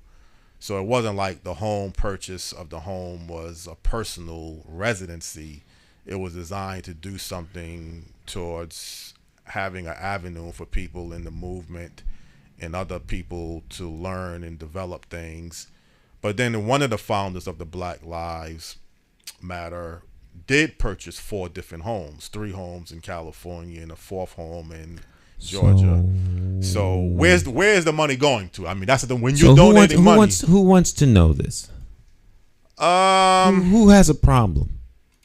I think people who might have been supporting the Black Lives Matter, you would like to know where the money is going. What cause is the money? We want to see the money go towards a cause to change social society, not. Then you need to do a little bit more due diligence before you give your money. Right. Period. Once you part with the money, it's not yours anymore. It's gone. It's gone. Mm-hmm. Don't give the organizations to fly up overnight and you don't know where the money's going. Because you caught up in some emotion and start virtue signaling. Whether you're a major Fortune 500 corporation or Johnny down the street with $5. If you don't know where your money's going and have trust in those who you're giving the money to make sound decisions, don't give it to them. Mm-hmm. If you give it to them and they buy a Lear jet, that's the sound decision that they decided to do. Mm-hmm. You don't have anything to say about it. All right. The only time you have something to say about it is before you give the money. Mm-hmm. That's how I feel about it. I don't give money to people or things that I don't trust to make sound decisions. When I give them the money, it's theirs now. Mm-hmm. If you want to burn the money, then maybe the money was tainted. I don't know, and I don't care. I gave because I believe in what you're doing. Here you go. Now, if I give my money and find out that you don't do right by it, then I won't give you any more of it. Right, right. I mean, I think people meddle and dip and dab in other folk affairs and business, and they don't really have any right to do so. Once you give your money, you've given it over to whatever entity. And unless your money comes with strings attached, like you give a grant and the grant is encumbered by a set of deliverables. But if you don't have deliverables attached to the money and then the capacity to do oversight of the money, then you can't You can't say anything. Well, was the Black Lives Matter money that people was donating, did it have to be run like a 501c3 or a grant? They gave them the money. It's their money. Yeah. You don't get to give me money and then tell me what to do with it. Because you think I should be spending the money on this. For every person that you can tell, for every person that they can find that says they should have spent the money on this, you'll find someone who will say they should spend the money on this. So there's always going to be enough opposition to justify any expenditure with a group that size. Well, as long as, like I say, you don't mislead me. Like, Stan, if you tell me you're looking to build a state-of-the-art studio and you're trying to raise donation monies, and I give you a certain amount of money, now I find out your intention really wasn't to build a state-of-the-art Then you were studio. defrauded. I was defrauded. That's what I'm saying. You were defrauded. You gave in good faith. There was a clear understanding of what that was going to be used for, and you were taken for a ride. Right. You were scammed. Scam. There are means and ways by which that can happen. But people gave to Black Lives Matter because they wanted to give to something that was black. Right. Right. And it helped them feel better. People give because it makes them feel good about supporting a cause. Very few people did any research into what Black Lives Matter actually was, what they actually believe, what they support, what they don't support. Yeah. They're not some secret agency or super secret entity. They had a website, said exactly who they were, what they believed, and people gave to them because it made them feel better. So that's the cost of you feeling better. Did you think the Black Lives Matter might have manipulated the George Floyd and other tragic incidents? No. It was a real sincere belief that they wanted to make a difference in certain areas. They did make a difference. Okay. They made a profound difference. Black Lives Matter have changed the course of the history of the United States. They accomplished exactly what they set out to accomplish. It's too late for folk to have, oh my God, I didn't realize that's what they were all about. It's too late. Well, some of the founders had actually left that started it, the Black Lives Matter, because of the controversy that was brought towards their attention a year or so ago. So I don't even think the original founders are still... I don't know. Yeah. I don't know. Yeah, but I respect all entities and organizations that have a vision and want to express themselves. I don't have to give to them. I won't hinder them. Right. But, I do give to certain things. But the things I give no strings attached. And I believe in what it is that they're doing. More than that, I believe in the individuals and their vision. The causes are here today, gone tomorrow. And people were very emotionally wrapped up in the whole Black Lives Matter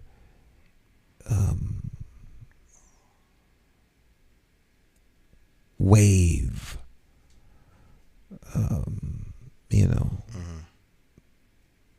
fanatical rise that people wanted to be a part of. So a lot of emotions. Very much so. Yeah. Sometimes you got to balance out logic and emotions. Not sometimes. All the time. All the time. Right. Okay. Don't get him unbalanced.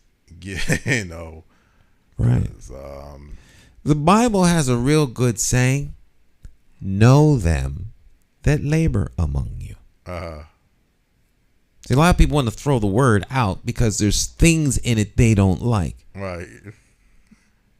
But there's a whole lot more stuff in there that's good and makes sense that totally outweighs whatever's in there you don't like.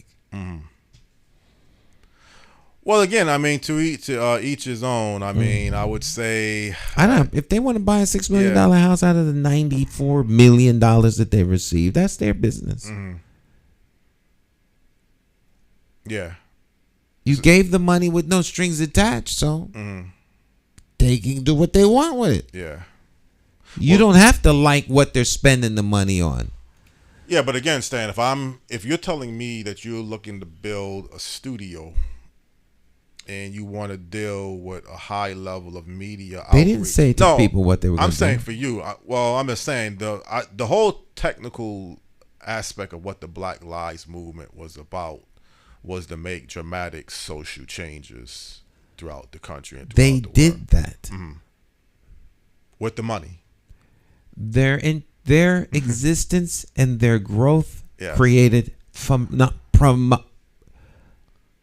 profound social change in this country, whether people like them or not. And you need a certain amount of money to do the type of things that they was advocating. You can't. No. People gave them money. Mm-hmm. They just gave them money. Right. You have Fortune 500 corporations. They gave them money in an effort to make some sort of gesture publicly that they supported the idea and the notion of Black Lives Matter. Mm-hmm. And then a bandwagon ensued. Everybody started piling on and giving. Okay. So now the money's coming in. Do they need operating funds? Yeah, but they don't. Apparently, they don't. They're not in. They have money now. Mm-hmm. The sense of urgency of the moment has passed. Yeah. They still have money. So it wasn't like they needed the money to do what they did. They did what they did without the money. Mm-hmm. Without all that money. It takes some money, but apparently it doesn't take as much money as they have left over. Right.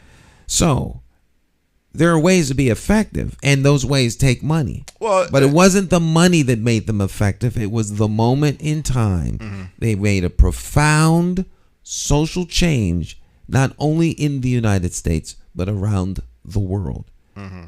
I would say that they were extremely effective at bringing about social change. So Black people still have a major problem throughout the world. If you look at certain areas of their lives that needs to be addressed and needs to be corrected. I'm kind of asking you now, since we have to have changes for the betterment, because I don't know if in today's standard you can say Black people are far better today than they were in the past, or they could be far worse. I mean, it all depends on how you look at it. I think some Black people have it better today. Mm-hmm. Some may still have some challenges. Okay. Not problems, challenges. Some have some real big problems. Uh-huh. But those problems belong to them. Right. They're the ones that have to come up with a solution. Yeah. I don't think it's my movement. I don't need to start a movement to help brother so-and-so down the street resolve his problems. Right. He is the captain of his ship. He is the one that's at the forefront of the most profound changes in his own life is him. Well, I will tell you one thing that I still see as a major problem is Black men in particular, but you could even say Black females as well, disproportionate of the population is being victimized through gun violence. That is still a very serious problem. By who are they being victimized by? By criminals. I mean, we could say a Black person, but it's really they're being shot. And this is where my family member up in Boston always tells me, you know, we get into police violence and what police are doing to Black people, but statistically, Black people are being killed more by other Black people than they are police. There's a serious problem when you get a person killed by a police officer, but if you go by the numbers, it's not even close. You know, any city you go through in America, there's clearly more Black people being killed by other Black people than they are by the police. That sounds like a Black people problem. Mm-hmm. Well, you get into self-hate and all these different factors. I mean, you don't love yourself, so it's easy for you get all heady and you know, shrink the brain all you want with that. These are victims of crime. Right. One human being has perpetrated a criminal action on another human being. Mm-hmm. both just so happen to be black. Right.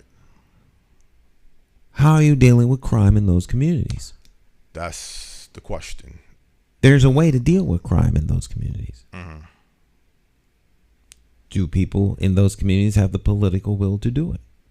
Mm-hmm. If they don't, then the problem will continue. Mm-hmm. Talk is cheap. Right. If people want communities to change, then they have to step up to the plate and be the change agent. Mm-hmm. It's just that simple. Mm-hmm. It really is that simple.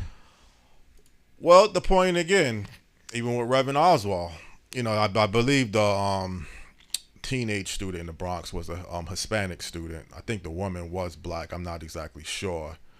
But even if that's the case, because he kept mentioning, the Bronx is made up of black and Hispanic and brown people. So it's not a police officer that killed the woman and the high school student.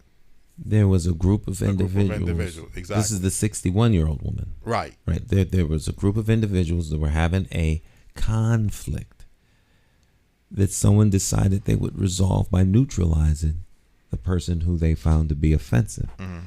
Took out the gun, shot, bullet missed the intended target, and struck the innocent bystander. Mm-hmm.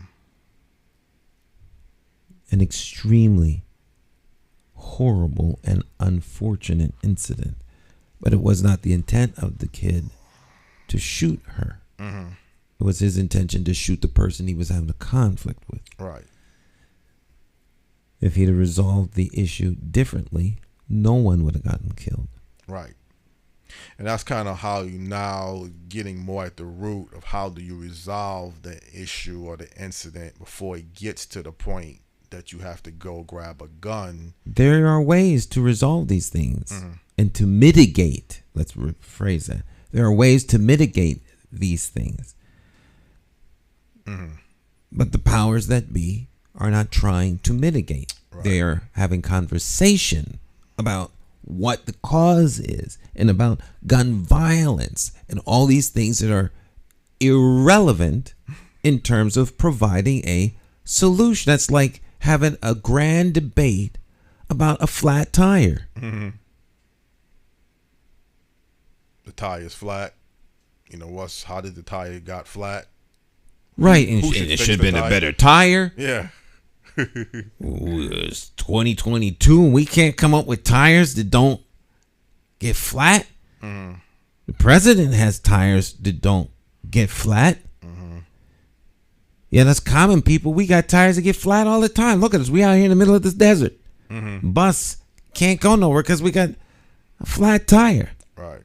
We should change the tire. Don't let me know. We don't. Let's not have a discussion about changing the tire. Let's stay focused and talk about how the tire got flat. Yeah.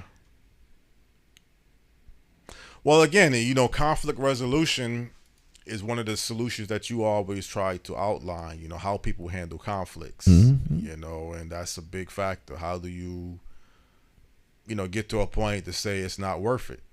I mean, sometimes you got to be point blank. Why is people throwing their lives down the drain? You go grab a gun, you kill somebody, you get a record, you're in prison for the rest of your life. You done. Well, that's a very logical thought thread. That you're on a nice road, but that's not the road they're on. Right. So you can't use your sane, rational, unemotional, unangry mind to figure out why he would throw his life away. That's the judgment you're saying. Mm-hmm. Clearly, it doesn't work because he just shot somebody. Right. So, conflict resolution might have helped. Mm-hmm. Him not being in poverty might have helped. There's all kinds of things that might have helped. Yeah. All right. The problem with that is that for every person that goes out and shoots someone because of those things, there's 150 or 1,000 who are going through the exact same thing and decided that, killing somebody wasn't their solution. Mm-hmm. They're not a singular individual going through that problem, and no one else is going through those problems. Mm-hmm.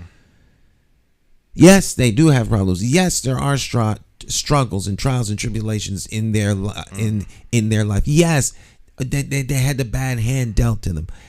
I don't make it as bad as you want. Right. But they weren't the only one that had a bad hand like that. Mm-hmm. And the other person did not decide to go out and kill someone. Yeah. So, I mean, you got to know the balance between, sending us, say sometimes you got to send a tough message. You commit a serious crime, you got to do some serious time. Absolutely. Absolutely. We get you help and all that other kind of stuff. You know? But you just can't go shoot somebody and think, well, I got some serious problems. I didn't mean to do it, and I'm sorry. Yeah. So where we going to go eat? Right. No, you got to do some time. You got to do some prison time. I mean, there has to be a consequence. Right. A meaningful consequence. And I think consequences go through everything in life. Some people at the job will say, well, the supervisors are so strict. They got these type of rules. They're nagging me. But if you allow people that they can do anything that they want to do, they're going to take advantage of the situation. Absolutely. So you got to have some rules and, set with your rules. You just can't let people do anything that they want to do and think, well, we can make excuses. You do need to look at why things are happening, what can be done to prevent things, if people living in buildings and you're violating fire codes, okay, let's figure how we can get these buildings fixed. Mm-hmm. But if you're not doing the basics, if you can't even get to the point that you can get smoke detectors and make sure that batteries are working, it's hard for me to believe you're going to be able to deal with the bigger structural problems that buildings are. Those are the simple things I would think, having smoke detectors. Right, you pass some resolutions at the city level and maximum fines. If the maximum fine that you level is only $99, then you talk to your legislators on a state level, carve out the city or the borough or the town or whatever it is as a special create a special zone or district and allow for the fine to be a maximum of $15,000. And attach the $15,000 fine to spot inspections. And then make examples out of a good number of folk. Then the message will be they're levying fines. They're putting liens on property. If the fines aren't paid within a certain amount of time, make a consequence such that it's better for them to make sure that all the batteries, smoke detectors are working, or there's fire extinguishers everywhere they're supposed to be. All right. Put cameras in the hallway so that you can see who's stealing the fire extinguishers. Put the safety doors in. Make sure that the screens are in place. That if there's a fire on the first, second, or third floor, that the screen allows for people to get out. Different things like that. And now it becomes cheaper to be compliant than it is to be non-compliant with the idea that you won't get caught. And you hit some of the expensive places as well as some of the places that are inexpensive in terms of rent, and put the fear of the state in the landlords and slumlords, and they will change. That's my solution.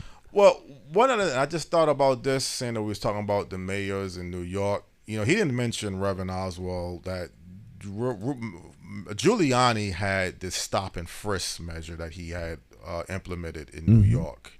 And some people had issues with it, going up to people, frisking them, seeing if they got profiling them. Yeah. It worked though, didn't it? It did work. Well, the numbers that came down. Now, he mentioned David Dinkins, a lot of things started. It started under Dinkins. Right. But then Giuliani kind of implemented it and took it to the next step level. Right. But sometimes you got to be, if you're hard on people, I mean, I don't know. You're not hard on people. You're hard on criminals. Criminals, right. Right. Right. But criminals are people, and they push back. Oh, you profiling me. Oh, this, that, and the third. Well, that, because you out here looking like a criminal.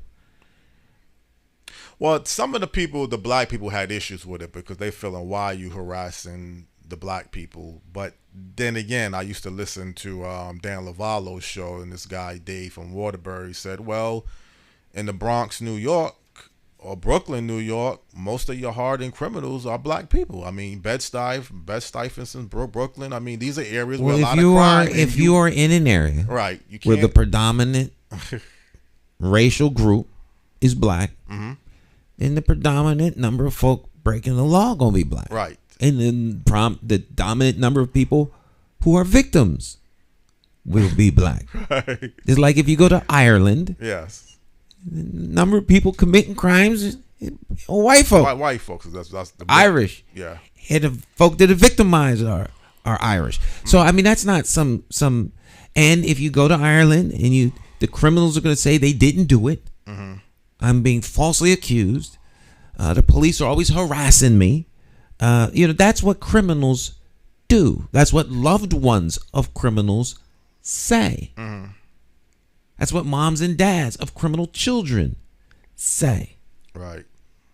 My son would never do anything like that. Oh, yeah. Mm-hmm. Yeah. Well, that's what we expect you to say. Yeah. So that's, that has nothing to do with the person's skin tone mm-hmm. or their nationality. Mm-hmm. Because there's criminals everywhere. Yeah. And with every criminal, there is a victim. So they need to do a better job of attaching the victim to the criminal. There's a victim mm-hmm. on the other side of that criminal. Yeah. This person violated the sovereign right of this human being, maimed them, killed them, stole from them, bullied them, terrorized them. It didn't happen in a vacuum. There's a perpetrator, and the perpetrator is the criminal. They mm-hmm. broke the law. So the reason we have laws is to be able to hold these people who perpetrate these crimes on the innocent mm-hmm. accountable. Mm-hmm. If you're not going to, if you don't use the rules and the laws that everybody in society is signed on to, then the criminal gets away with crime. Right.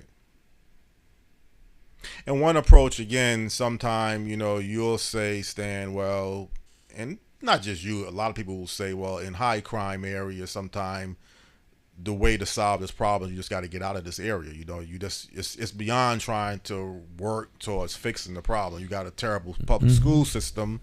I got to get out of. I got to get my child out of the school system. That's one way. You can change yeah. that. You can move and you change that. But the scenario in the Bronx though is maybe many people care about their community enough, or they just don't want to leave. Well, he said the Bronx has changed.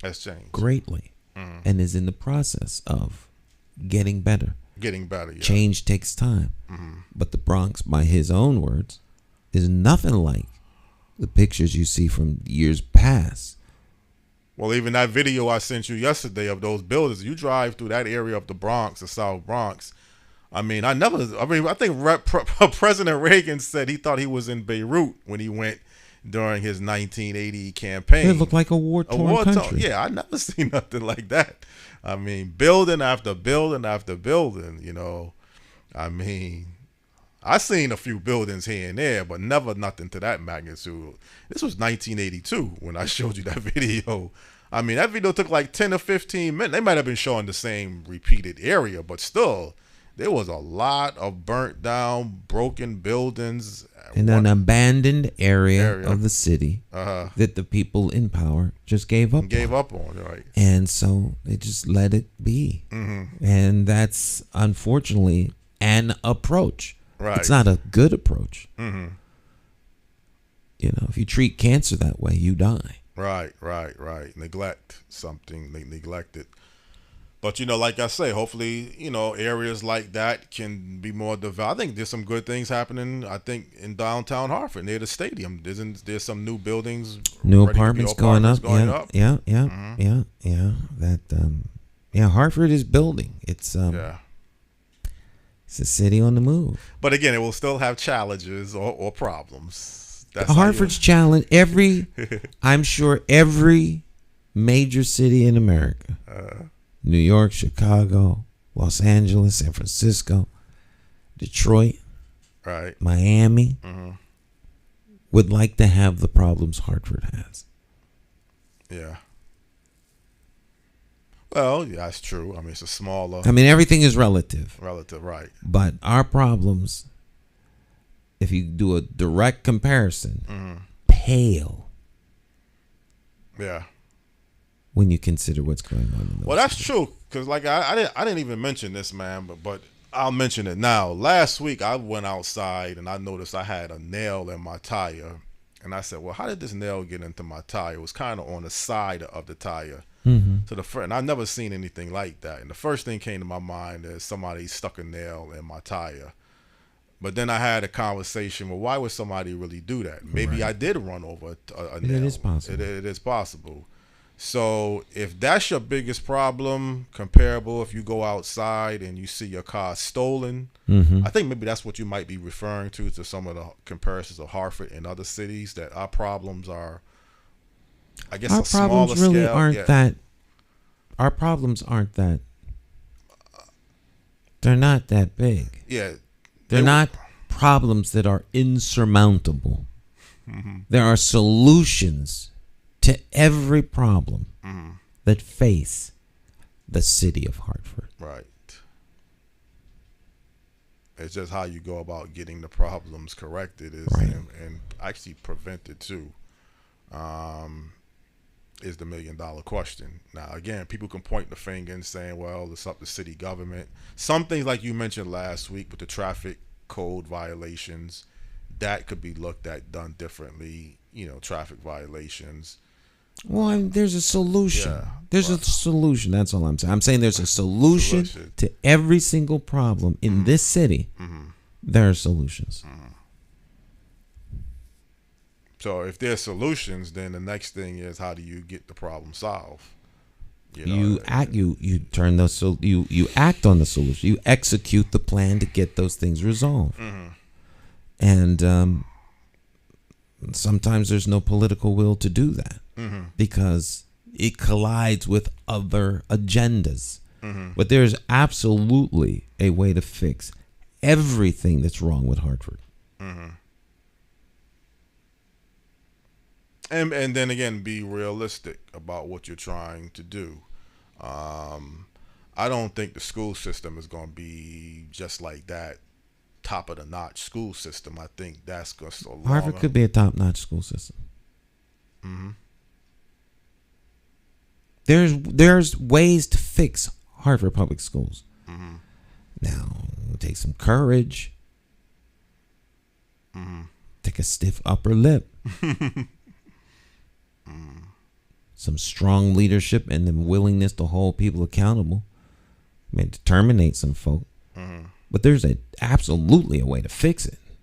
Now, do people want to do what's necessary for the fix? Probably not. But is the problems in the Hartford public school system just your curriculum, the grade point average, kids graduating high school? I mean, isn't those the major problems that your school system is still dealing with? What type of grades are the kids getting? How are they advancing? I would say you're identifying the symptoms. Okay. So what's the problem? We medicate the symptom. We don't eliminate the problem. Okay. What's the problem? What's the problem?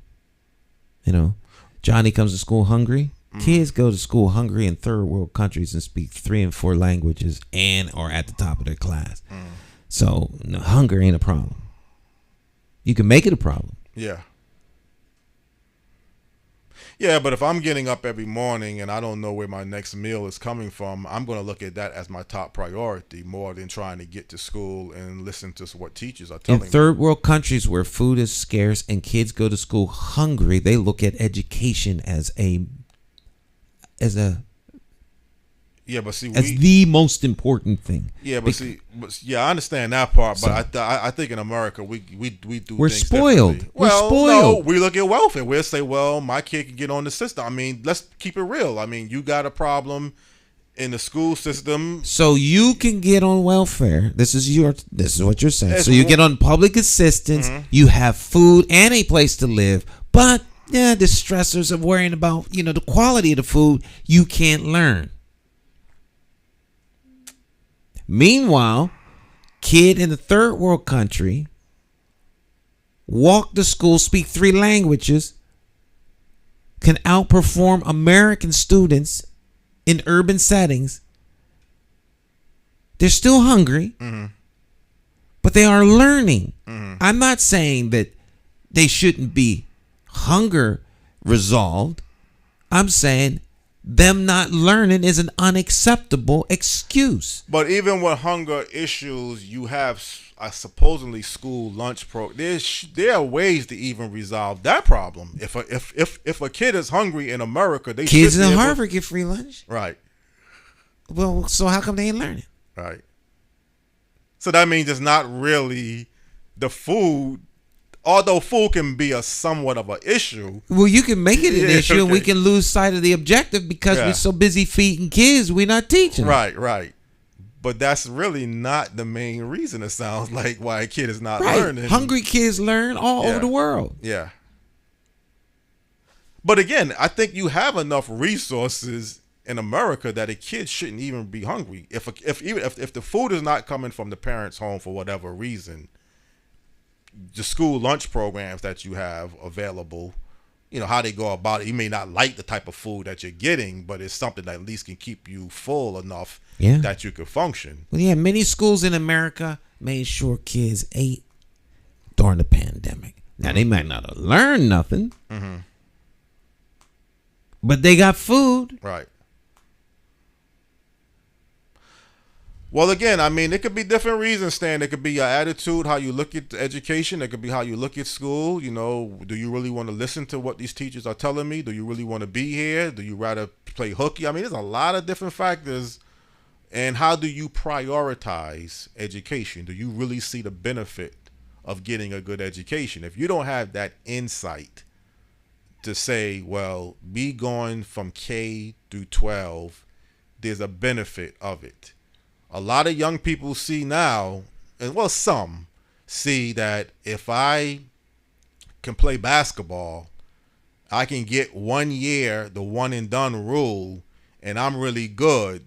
I'm going to get a big NBA contract. So they're willing to go for that 1 year. So again, how do you look at your education from K through 12? Do you see graduating high school is going to lead you towards a better life and a better career? I don't see how anyone thinks it won't. The majority of people, I believe, that the majority of people believe that if they finish high school, they will be better off than if they don't. I think the majority of people believe if they move from high school to higher education, they will be better off than if they don't. The majority. Most people attending high school are not going to become NBA superstars. I understand that. Right. Some of them might get a scholarship to take them through higher education, but they got to finish high school. Yeah. Now, while they're at that place of higher education, they can get an education and an opportunity to try out to become a superstar on the world stage. But the chances of them becoming a superstar on the world stage is still very slim. But the chances of them becoming very successful in what they do as a result of having the education from that school of higher education increases their viability and their capacity to earn money exponentially. Well, many jobs today, you have to have a high school diploma or GED. Just for many jobs that you would even think you wouldn't even need a high school diploma. You probably don't need one, but it's required by the employer as a means by which to get, acceptable candidates. But where there are no candidates, suddenly The fact that you don't have a high school education is not in the way, because I need a worker. I'll train you how to do the job. But don't allow your student to play that type of monopoly game to say, well, I'm going to play the odds whether the employee feels I need a high school diploma. You should play the odds that I need the high school diploma anyway, just to make sure that I have that if it comes down to that point that this is what's going to be required. Don't take the attitude of a student to say, because this was happening all the time. The kids would say, well, when I graduate high school, are they going to really ask me what did I learn and all this type of stuff? Jonathan, I think there's certain groups of kids. So let's not make the individual's decision to take the path of least resistance and do nothing. Every kid problem, because that's not an every kid problem. Right. That's not how the majority of kids think. That's not how the majority of kids' parents think. There may be the few that think that way, and those individuals are small enough that you can do intercession if that's what you really want to do. You can intercede and cut that attitude off at the pass. Your guidance counselor is supposed to also be a role too. Right. And then there's that kid who has no intention of doing any better. Irrespective of what anyone does. It's unfortunate, but that's the reality. And at 20 years old, you let them get out of school. Yeah. Because they've demonstrated they're not going to do anything. And then later on, something clicks in their life and they go back to get their GED and they start doing all kinds of great things. So, you know, there are, you know, every human being has a capacity to learn. Every human being has the capacity to master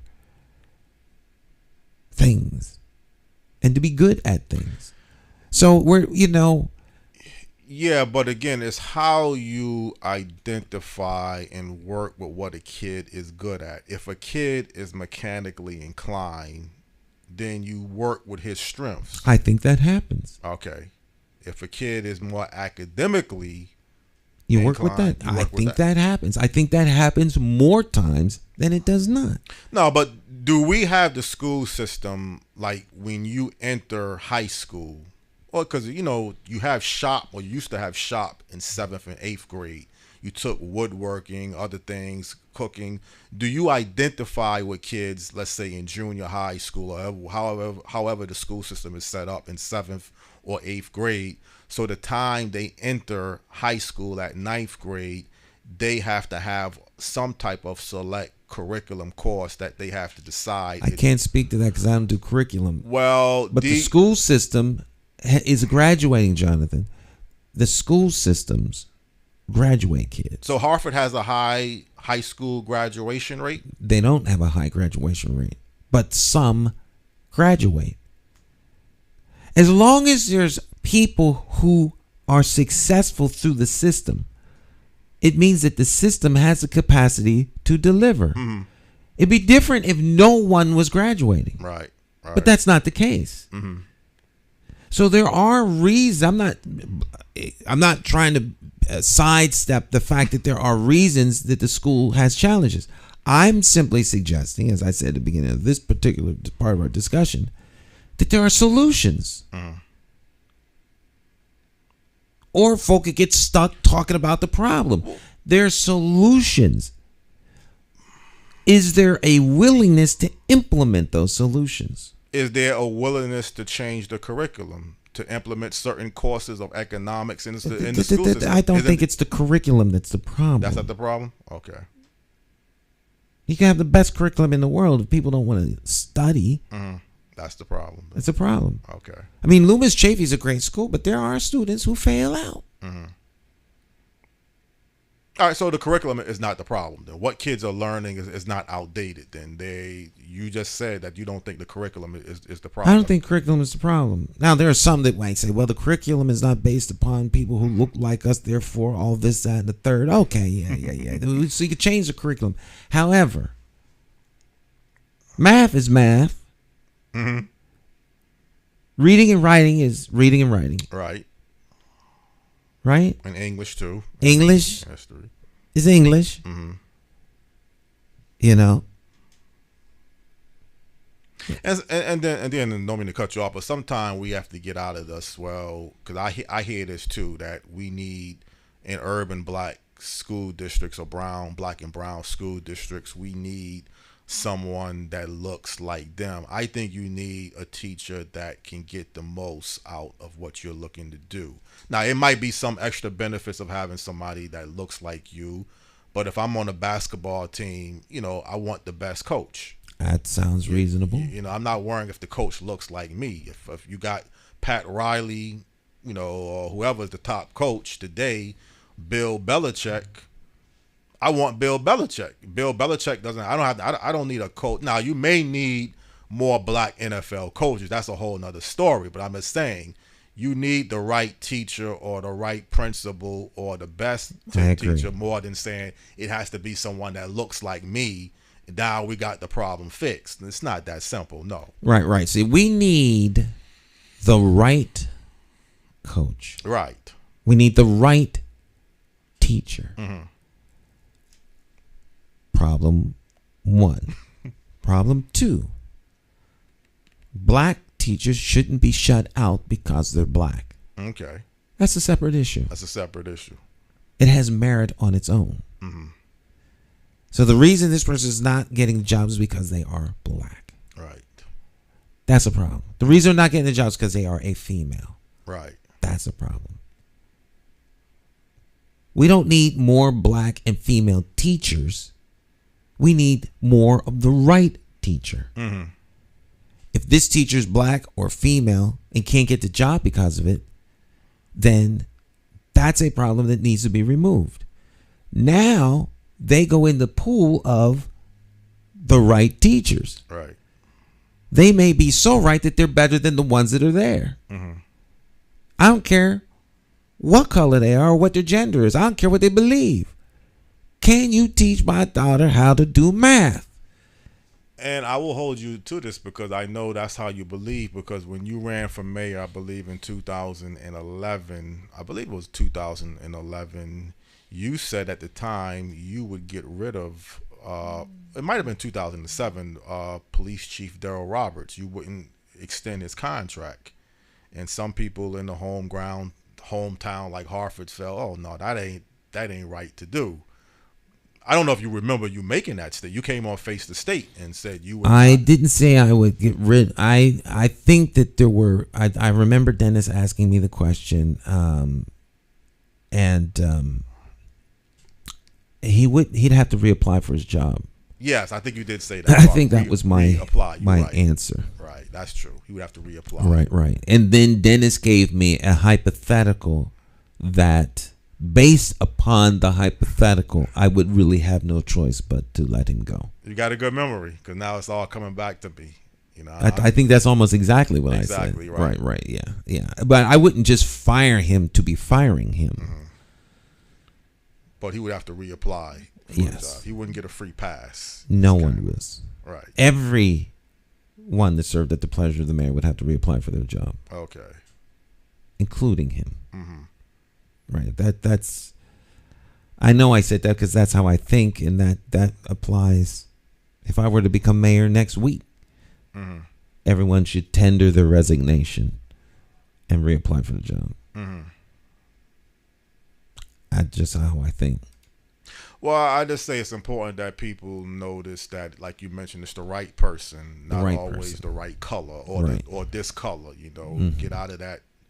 I mean, it may help, and don't get me wrong. It might be a little psychological, other factors that you can relate to someone that kind of got that kind of have similarities to you, but you still got to be a good teacher.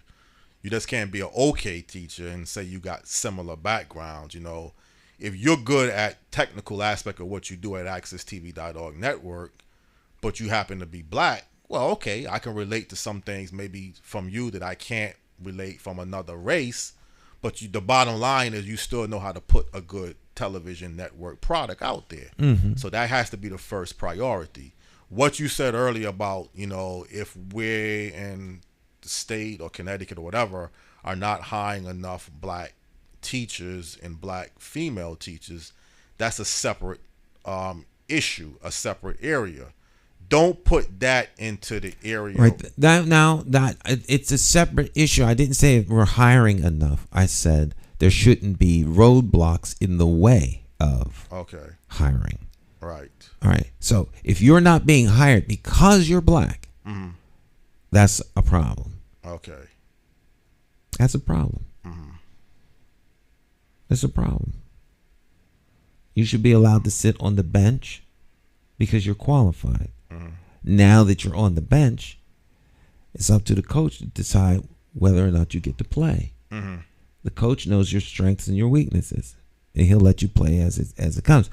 However, if the only reason you never called up to play is because you're the black guy on the bench, that's a problem. Right. That's a problem. But all you can ask is fair access. But we just have to be careful as a society. We don't mix the problems together. Just saying, well, the kids are not getting a good education or learning because it's not somebody that's black or female that looks like them. I think sometimes that's a tendency that some people like to generalize. I think you're right. And I think that it's disingenuous.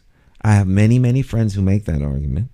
I think it's disingenuous because it's a slight exploitation of the kid to justify hiring a black or brown teacher. The kid needs a good teacher, right?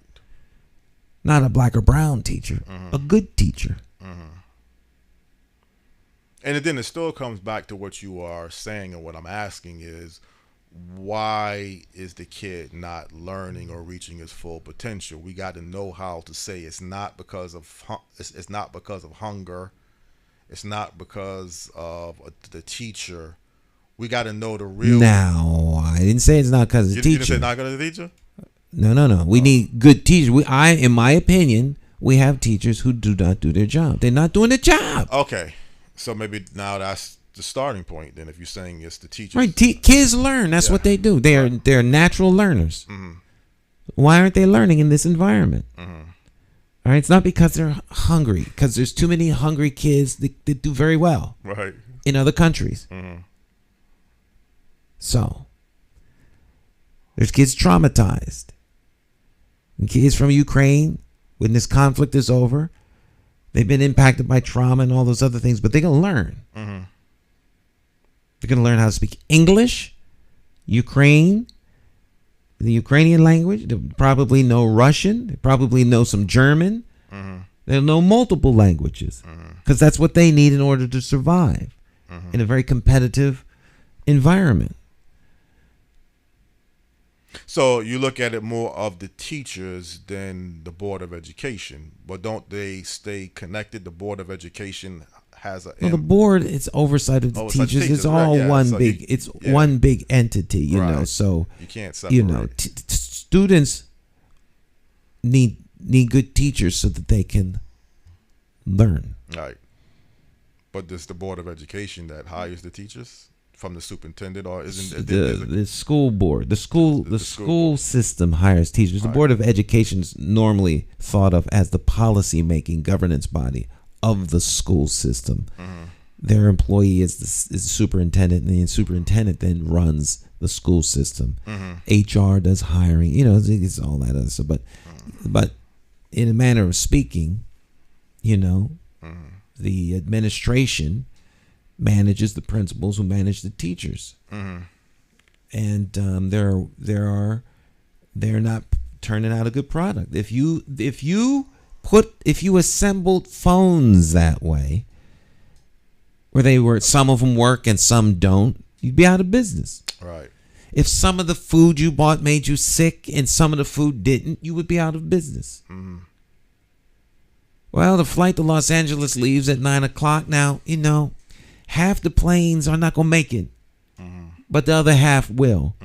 Only 70% of our planes are going to crash.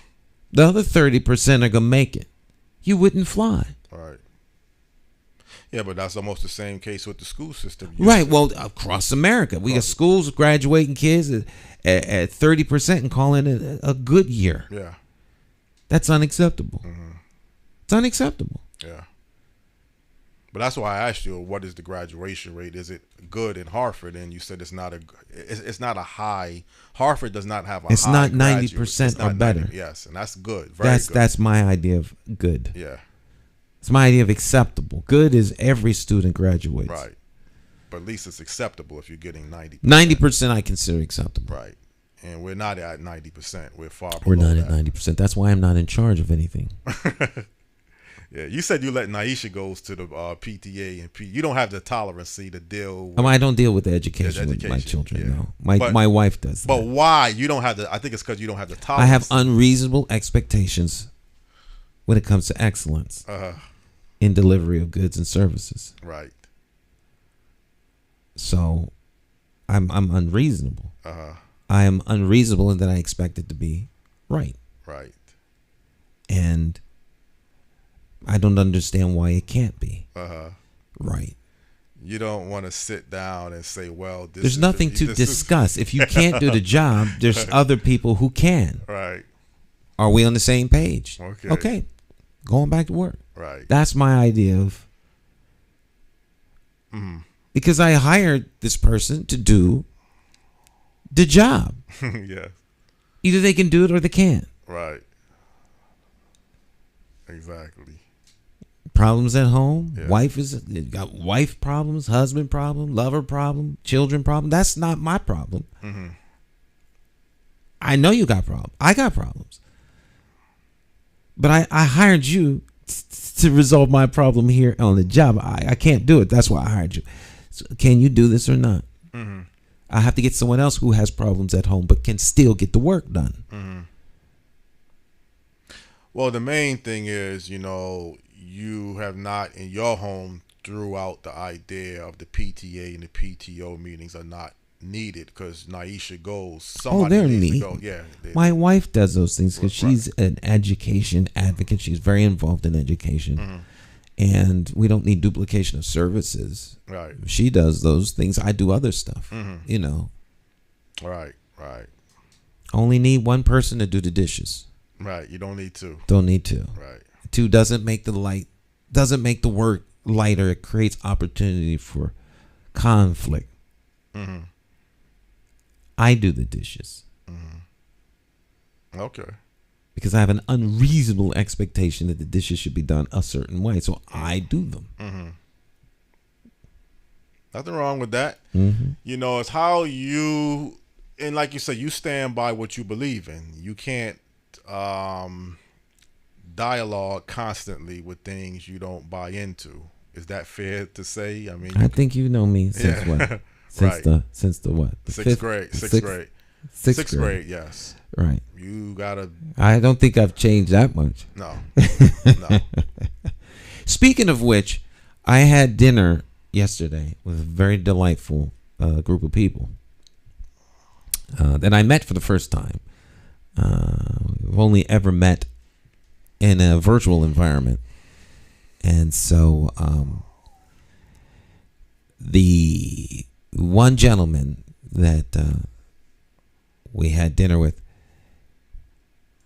said, when I heard you were coming, I looked you up. And Google searched you and looked you up. And I saw your morning show. The guy that was on, Jonathan, I recognize his voice. I recognize his voice. Is he the same Jonathan he used to call into the Brad Davis show? I said, that's him. He said, I knew that was him. He doesn't look anything like I thought he did. But that's him. I used to listen to him all the time. I used to enjoy listening to him when he would call. I said, oh, yeah, that's Jonathan. So you never met this person before? Not until yesterday. Oh, okay. But he knew who you were off the bat. I was a constant. Your voice. And he said, I used to, and he would call into WTIC too, right? I said, absolutely. He said, okay, yeah. He said, I used to like to listen to him. He had a very interesting perspective that I kind of enjoyed listening to. So I always like to hear from him. And I said, well, I was going to mention it to you that, but he absolutely remembered you as soon as he heard your voice. Would I know him? You wouldn't know him. No, okay. He was a listener. A listener, okay. Yeah, they probably know me as John. Dan Lavallo and Brad used to call me John. John, yeah. Hartford. John from Hartford. Yeah. It's John from Hartford. John, how are you? Right. Yeah, John. John from Hartford. Yeah, the Brad Davis show, Dan Lavallo show, constant calling. Yep. Them days. I don't call that often now. I kind of backed off. It's Gary Bryant show now. Well, I'm here now. Well, you're I had on a lot Mondays, to but do you it. have the rest of the week, yeah. But I don't really call as much as I used to anyway. But yeah, I mean, it's good that people recognize me, at least my voice, so they know of me. Your voice is a living legend. Right. Anything. So, any interesting stories that you're working on for this week? I guess you got a show tomorrow and Wednesday and possibly Thursday and Friday. Any, just the regular format? Regular format. Luis Delgado will be here tomorrow, probably. Dr. Bowen on Wednesday. Thursday, we don't have a mystery guest as of now. Friday, Cleo will be here. Big special Saturday. Oh, okay. Not a repeat then, because sometimes you do the Saturday night, 6:00. Oh, Saturday night. Access TV. You don't want to miss this. It's a secret? It's not necessarily a secret, but it's going to be on the network, so, but I don't have, I'm not, I'll find out today whether or not I can mention it. Okay.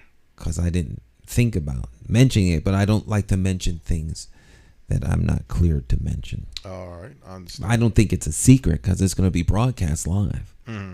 Saturday at 6:00. Saturday at 6. All right. It's going to be a phenomenal event. Of that, I am sure. And it'll be on demand, so if I can't catch it live, You can I always still watch it on the again. repeat. Yes. Repeat, right. All right.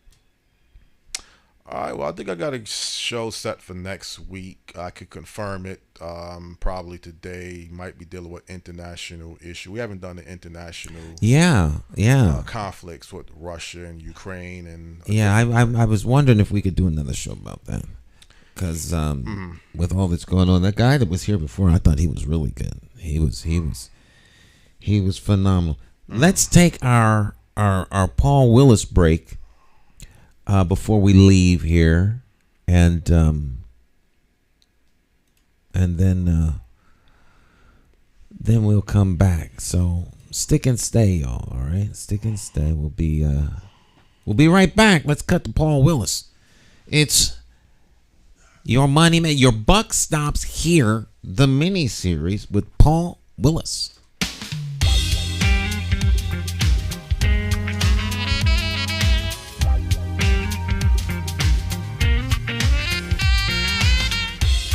Welcome to another episode of Your Buck Stops Here for a Minute.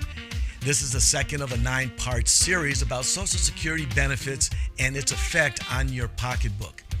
I am your host, Paul Willis, and today's episode will be about Social Security income. And during this segment, we're going to be just asking top questions about Social Security income, and we'll also give some answers as we go along. I retired last year and started receiving Social Security payments. Do I have to pay taxes on my Social Security benefits? Well, that's a very good question. Social Security benefits include monthly income survivor and disability benefits. They don't include supplemental security income, the SSI payments, which are not taxable. The net amount of Social Security benefits that you receive from the Social Security Administration is reported in Box 5 of your form, SSA 1099, the Social Security benefit statement, and you report that amount in line 6A of Form 1040. So again, you're going to have to look at your different forms as we go through here. The taxable portion of the benefits that's included in your income and used to calculate your income tax liability depends on the total amount of your income and benefits for the taxable year. You report that the taxable portion of your Social Security benefits on line 6B of Form 1040 of Form 1040 SR. Your benefits may be taxable if the total of either one, half the benefits plus 2. Also, all of your other income, including tax-exempt interest, are greater than the base amount of your filing status. So let's look at some examples here. Your base amount of your filing status is, let's say, $25,000 if you're single, head of household, or qualifying widower. Also, if it's $25,000 if you're married, filing separately and live apart from your spouse for the entire year, or $32,000 if you're married, filing jointly, or 0 if you've married, filing separately and then lived with your spouse at any time during the taxed year. So again, if you're married and file a joint return, you and your spouse must combine your incomes. Please combine them and Social Security benefits when figuring the taxable portion of your benefits. Even if your spouse didn't receive any benefits, you must add your spouse's income to yours when figuring on a joint return if any of your benefits are taxable. Generally, you can figure the taxable amount of the benefits when you're looking at your My Social Security or the Railroad Retirement Tier 1 benefits taxable on a worksheet in the instructions for Form 1040 or 1040 SR or the publication 915 in the Social Security and the equivalent railroad retirement benefits. However, if you made contributions to a traditional individual retirement arrangement, which is the IRA for 2021, and you and your spouse are covered by a retirement plan at work or through some kind of self-employment, use the worksheets in publication 590A. The contributions to individual retirement arrangements or IRAs to see if any of your Social Security benefits are taxable and to figure your IRA deduction. So again, you have some publications, you have some forms. Definitely make sure that you're looking at the right ones. So a lot of information, and I hope this does conclude actually today's segment. And I hope that you gain the knowledge and the information to become more responsible with your money management skills. So again, thank you for tuning into another episode of Your Buck Stops Here for a Minute. I've been your host, Paul Willis.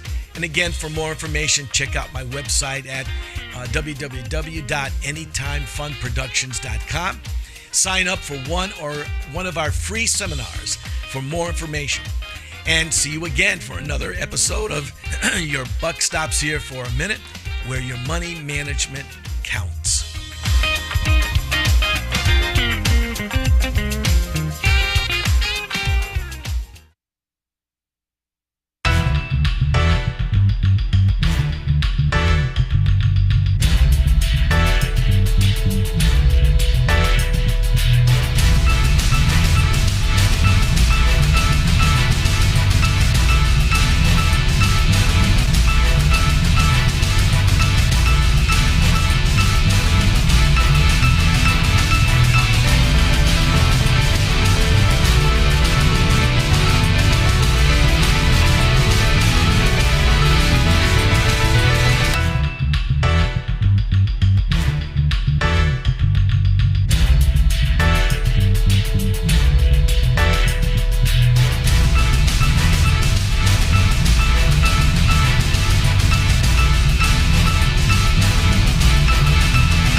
Welcome back.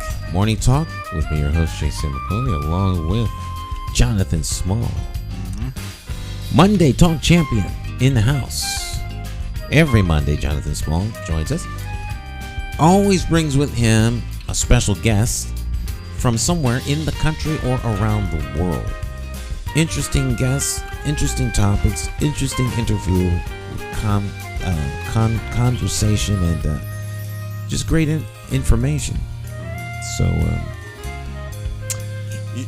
yeah, make it a common goal to try to bring a guest. And like you say, that's looking throughout the country most of the time. Every now and then I'll deal with a local guest. But most of the time it's going to be someone from a different part of the country. And like I say, next week just going to try to finalize things for next week's guest, but leaning towards an international related topic. And I guess this war, man, is still existing. I mean, some horrific things taking place in the war. And I know it was going to be ongoing, so there was no urgency to try to rebook someone because this thing is going to continue to be going on for a while. So that was really no urgent rush. But probably bring a different perspective of a guest this time, comparable to the last guest that we had last month. I think that was like, an individual from a university we brought the last time. Yeah, Florida, right? Florida, right. This person will be, I guess, more. He was like in the military himself. He moved up the ranks as a colonel. So he has a different perspective, actually, of being involved in a war. I mean, don't get me wrong. The expert was very good at breaking down many things, but we've actually been through the war as a soldier, commanding officer. I mean, put it like this, president or whoever is your elected official orders you to go out and kill someone. Now you have to go out there and do what you was told to do. Because don't you have war crimes too? Even in a war, there's certain things that you can't do or can do, or I don't know if that's the case in a war. It would seem that that's the case. Atrocities, targeting innocent civilians, and there's always casualties, and but I guess it really much depends on how one views war and what you're trying to accomplish with war, and the rules of war. This is an open conflict. People shooting missiles and bombs at each other, killing as many people as they can. I think that the notion that there should only be infrastructure and military assets and all this is idealistic thinking, because the reason you're in a war is because all diplomacy is broken down. There's disrespect for one another, and there's hatred at the highest level, and so therefore someone's attacking you, meaning to harm you and your people, and you are defending yourself and attacking them back. Right. So, if there's going to be rules of war that only engage the combatants, then you should let the two leaders should get in a ring. Throw a knife in there and turn the lights off. Yeah, between the two leaders. Yeah, and whichever leader comes out alive is the leader that wins. Instead of using the people and all the innocents and the lives of soldiers and the youth to fight for them, or to fight for some corporation or whatever the case is. But there are some serious global issues right now that are yeah, I mean, just imagine, in the United States, somebody dropping bombs towards innocent people, that have nothing. I mean, we got certain issues going on where maybe a kid is going to a school every now and then, and workplace violence. But I mean, a bomb in a whole city, in a whole area is a total different story, So it's an invasion. An invasion, right. They invaded and bombed, and so it's horrible. It's horrible. There's other wars going on the planet that are just as bad, but they're not in Europe. Right. It's the biggest story, I guess, right now with the wars in Ukraine and what's going on. Yeah. And although you may hear about it every night on the news, and you just kind of say, okay, what you going to hear next? But again, I mean, if I finalize things with this guest, so I might want to put it off to another week, but hopefully I'll just want to get it out of the way and then move on to some other issues and topics. But you never know. It might be something else I want to address and decide to put this topic on for another week. But yeah, I look forward to your show Saturday. Who this mystery guest or whatever you're gonna talk about. It'll be very, very entertaining. Okay. It's gonna be live from location. Mm-hmm. It's gonna be a really spectacular event. Okay. And maybe even Thursday you may have a mystery guest. But you I guess you kind of keep that open. You don't say you definitely. Yeah, Thursday is the mystery guest. I don't know if we'll have a mystery guest or not. It depends. But what happens is I wind up having one, so we'll see. Mm-hmm. You know, I'm not opposed to mystery guests, but I'm not like out there beating down the doors to get one. Because I'll put a repeat on and sleep. That's what I noticed. You do that too. But you handle your Thursdays. You don't want me to get involved in getting a guest for you Thursday, but you handle that. But if you ever got a person in particular that you having a hard time, well, I will. There is somebody I would like to talk to. I'll tell you off the air. Okay. Yeah, and that way I get some sleep. I only had like 2 hours of sleep last night. In fact, I was going to just stay up. I said, nah, let me get at least 2 hours. Yeah. So, but I'm gonna go to bed a little later on. I'm like at noon. I'm gonna sleep until like 6 this evening. And it's a nice day too. It's a beautiful day, but it'll be nice out tomorrow too. Right. You don't let that bother you like you're missing out on a nice day. Okay. All right, Mr. Small. Thank you, sir. Okay. You're welcome. And my friends out there, we'll see you all next time. Special thanks to our guests for joining us. Tell a friend. We'll see you next time. You all have a great rest of your day. All right.